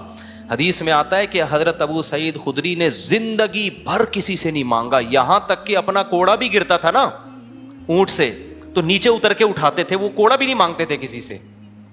حالانکہ یہ تو ٹھیک ہے کوئی کوڑا دے دو مجھے میرا کوڑا، لیکن نہ نہ نہ نہ بٹ نہیں تو مطلب نہیں، سب کچھ خود کرنا ہے، اب نہیں مانگنا کسی سے کوڑا۔ وجہ کیا ہے؟ لیڈر کی طرف سے موٹیویشن مل رہی ہے، کیونکہ پتہ ہے لیڈر یہ بات بتانے کے پیسے بولو نا نہیں لے رہا، اور دیکھ رہے ہیں کہ ہمارے گھر میں فاقہ ہے تو لیڈر کے گھر میں اس سے زیادہ فاقہ ہے، اس سے زیادہ فاقہ ہے۔ تو اس لیے آپ اگر گھر میں سربراہ ہیں نا، بچوں کو انسان کا بچہ بنانا چاہتے ہیں تو پہلے خود انسان کا بچہ بننا پڑے گا۔ یہ میں اصل میں ایکچولی میں یہ کہنا چاہ رہا تھا جس کے لیے پورا میں نے واقعہ سنا ہے۔ اصل آپ کون سا میدان جنگ میں جا رہے ہو، جہاد میں جا رہے ہو، ماں باپ اور بھائیوں کو کٹوا رہے ہو آپ، تو ایکچولی جو میں بات عرض کرنا چاہ رہا تھا کہ اگر آپ چاہتے ہو کہ آپ کی بیوی انسان کی بچی بن کے رہے تو آپ کو پہلے انسان کا بچہ بننا پڑے گا۔ آپ چاہتے ہو کہ میرے گھر میں اخلاق کا ماحول ہو، تمیز سے بات کیا کریں، تو پہلے آپ کو تمیز سے بات کرنی پڑے گی۔ آپ بیگم سے کہہ رہے ہو تمیز سے بات کرو، اس کا مطلب آپ خود ہی تمیز سے بات نہیں کر رہے، وہ تو آپ کا ایٹیٹیوڈ دیکھ رہی ہے نا۔ باپ گھر میں آ رہا ہے چنگیز خان بن کے چیخ رہا ہے، یہ کیا ہو رہا ہے، پھر وہ کہہ رہے سب آرام سے بات کریں تو کہیں گے نا ابا آپ تو آرام سے کر نہیں رہے۔ ایک صاحب کو غصے پہ بہت غصہ آتا تھا، ایک صاحب ہمارے جاننے والے تھے، جب کوئی غصہ کرتا ان کو بہت غصہ آتا ہے، غصہ کیوں کر رہا ہے، اسی بات پہ ان کو غصہ آتا تھا۔ ہم کہتے تھے اس کو جتنا غصہ آ رہا ہے نا کسی بات پہ، اور آپ کو اس غصے پہ اس سے زیادہ غصہ آ رہا ہے، تو اس کو غصہ کیسے ٹھیک ہوگا؟ اب آپ کسی کو یہ سمجھا رہے ہو کہ غصہ مت کرو، تو یہ بات آپ کو آرام سے کہنے پڑے گی، غصے سے نہیں، کیونکہ اگر آپ نے غصے سے کہہ دی اس کا مطلب وہ جو کام وہ کر رہا ہے آپ بھی وہی کر رہے ہو۔ تو مارکیٹ میں جو چل رہا ہے نا وہ بتا رہا ہوں میں آپ کو۔ تو اس لیے میرے بھائی جب بھی کوئی بات ہم نے اپنے بڑوں کو دیکھا ہے کہ ہمیں اگر سخاوت کی ترغیب دی نا انہوں نے کہ خرچ کیا کرو، تو میں نے اپنے بڑوں کو دیکھا انہوں نے ہم سے 20 گنا زیادہ خرچ کیا۔ 20 گنا تو وہ ہے جو ہمیں نظر آ رہا ہے، جو نظر نہیں آ رہا وہ پتہ نہیں کتنا ہوگا۔ ہم نے دیکھا کہ انہوں نے ہمیں کہا کہ عبادت کیا کرو، تو ہم نے دیکھا کہ وہ ہم سے کئی گنا زیادہ عبادت کر رہے ہیں۔ انہوں نے دیکھا اللہ پہ اعتماد اور توکل کیا کرو، انہیں ہمیں کہا تو ہم نے دیکھا کہ وہ ہم سے زیادہ اللہ پہ اعتماد اور توکل کر رہے ہیں۔ انہوں نے بولا کہ ہم نے مدرسے میں کوئی انتظام کرنا ہے، چندہ جمع کرو، تو خود اپنی جیب سے سب سے زیادہ چندہ دیا۔ نہیں آ رہی بات، چھوڑو رہنے دو ایسے ہی ٹھیک ہے۔ تو گھر میں بچوں کو عمل دکھایا کرو۔ آپ اگر اپنے بیٹوں کو سمجھاتے ہو کہ بہنوں کے ساتھ اچھا سلوک کرو، یہ اس زمانے کی بات ہے جب گھر میں بچے بچیاں ہوا کرتے تھے، اب تو ایک آدھ ہوتا ہے، تو وہ سارا سیٹ اپ ہی برباد ہو۔ پہلے یہ ہوتا تھا 7-8 بہن بھائی ہیں تو ماں باپ بھائیوں کو حکم دیتے تھے بیٹوں کو بھی بیٹیوں کا بھی خیال کرنا۔ اب تو ٹیاں ہے ہی نہیں، ٹی رہ گئی ہے، بیٹیاں نہیں ہوتی، ایک آدھ بیٹی ہوتی وہ خود ہی اپنا خیال رکھ لے گی، اس کے لیے آپ کو نہ وصیتیں کرنے کی ضرورت نہ تکلف کی۔ یہ ان لوگوں کی بات کر رہا ہوں جن کے ہاں بچے ہوتے ہیں، خاندان ہوتے ہیں، چاچے مامے خاندان گھر آباد ہوتے ہیں، تو ان کے لیے خصوصی پیکیج ابھی میں پیش کر رہا ہوں کہ جب وہ اپنے بیٹوں کو سمجھائیں کہ اپنی بیٹیوں کا خیال کرنا، تو کیا مطلب بھائیوں کو سمجھا رہے ہیں بہنوں کا، تو پھر آپ نے ان کے سامنے اپنی بہنوں کا خیال کر کے دکھانا ہے۔ اپنی بہنوں کو دعوت دو، ان کو ہدیے دو، ان کو پیسے دو، بچوں کو پتا چلے ہمارا ابا اپنی بہنوں کا اتنا خیال کرتا تھا، تو ہمیں بھی ابا کے جانے کے بعد اپنی بہنوں کا خیال کرنا ہے۔ ان کو پتا ہے ابا کے پاس نصیحتوں کے علاوہ کچھ بھی نہیں ہے، ٹھیک ہے۔ پوری تقریر ابا کی 1 گھنٹے کی ہوتی ہے، لیکن ابا کی جب بہنیں آتی ہیں تو ابا 5 روپے بھی خرچ کرنے کے لیے تیار نہیں ہے۔ بچوں کو آپ نے کہا کہ دیکھو بیٹا تمہارے بھائیوں میں کوئی غریب ہو جائے, بھائیوں میں پہلے ہوتے تھے, اب بھائی نہیں, ایک آدھ بچہ ہی بس, کیا سارا برباد ہوگا. مجھے تو اتنا غصہ آتا ہے نا, پکڑ کے چترول لگانا شروع کر دوں کہ تم لوگوں نے فیملی پلاننگ والوں کی باتوں میں آ کے کیسا بیڑا غرق کباڑا کر دیا اپنے گھروں کا یار, سارا فیملی سسٹم تباہ کر دیا. اس کے لیے شادی کرنے کی ضرورت ہی نہیں تھی تم لوگوں کا یار. شادی تو ہوتی بچے پیدا کرنے کے لیے, ایسے ہی تھوڑے دن رہ گئے تھے زندگی گزار لیتے. ٹینشن, بیگم کی ٹینشن کی بھی کیا ضرورت ہے, اور اگر ٹینشن لے لیے تو ایک آدھ بچے ایک سے زیادہ تو پھر اس کی ٹینشن ہوتی ہے. بچوں کی وجہ سے تو بیوی کو پال رہا ہوتا ہے آدمی. خیر اب یہ باتیں پھر خواتین ناراض ہوتی ہیں, ویسے بھی پالتا ہے, ایسا نہیں ہے صرف بچوں کی وجہ سے, تو بلکہ پالتا کہاں ہے, خود پلتی ہیں. تو میرے بھائی میں یہ عرض کر رہا تھا کہ آپ نے بیٹوں کو سمجھانا ہے کہ اگر تمہارے بھائیوں میں سے کوئی غریب ہو جائے تو جس بھائی کو اللہ پیسہ دے گا اس نے اپنے غریب بھائیوں کا خیال کرنا ہے. یہ تقریر جب سمجھ میں آئے گی جب بچے دیکھیں گے ہمارے ابا ہمارے چاچا اور تایا کا خیال رکھتے ہیں. نہیں آ رہی سمجھ؟ آپ کے بھائیوں میں کوئی غریب ہو جائے نا, ایسا نہ کرو کہ وہ آ کے آپ سے بھیک مانگے, یار اللہ کے نام پہ کچھ دے دے, تو گاڑیوں میں گھوم رہا ہے, کچھ ہمیں بھی دے دے. آپ نے پہلے سے ہی ان کو دینا شروع کر دینا ہے, ان کا حصہ ہے. وفی اموالہم حق للسائل والمحروم وآت ذی القربى حقہ. اللہ کہتے ہیں رشتہ داروں کو ان کا حق دو. تو رشتہ داروں میں تو بھائی بہن سب سے پہلے ہیں بھائی. اللہ کہہ رہی ہے ان کا رائٹ ہے, ان کا حق ہے. آپ کے پاس پیسہ ہے, وہ غریب ہیں, تو میں نہیں کہہ رہا ان کو وہی اسٹینڈرڈ دے دو جو آپ کا ہے, اتنا تو کرو نا کہ کچھ تو تھوڑا سا خیال کرو ان کا. ایک کے پاس پیسہ آ جاتا ہے, دوسرا پیچھے پڑا ہوا ہوتا ہے اور وہ کہتے ہیں تجھے ضرورت کیا ہے, تو ضرورت کیا ہو بھائی. بھائیوں کو بہنوں کو ضرورت کی وجہ سے نہیں دیا جاتا, کس وجہ سے دیا جاتا ہے, رشتے کی وجہ سے دیا جاتا ہے. یہ اللہ کا حکم ہے, اگر آپ آخرت پر ایمان رکھتے ہو آپ کو یہ کرنا پڑے گا. نہیں رکھتے تو جیسے انگریز زندگی گزار رہا ہے, وہ بیوی کو بھی نہیں کھلاتا, وہ ماں باپ کو نہیں کھلاتا, تو آپ بھی نہ کھلاؤ. تو ایک فیصلہ کر لو, انگریزوں کے طریقے پہ چلنا ہے یا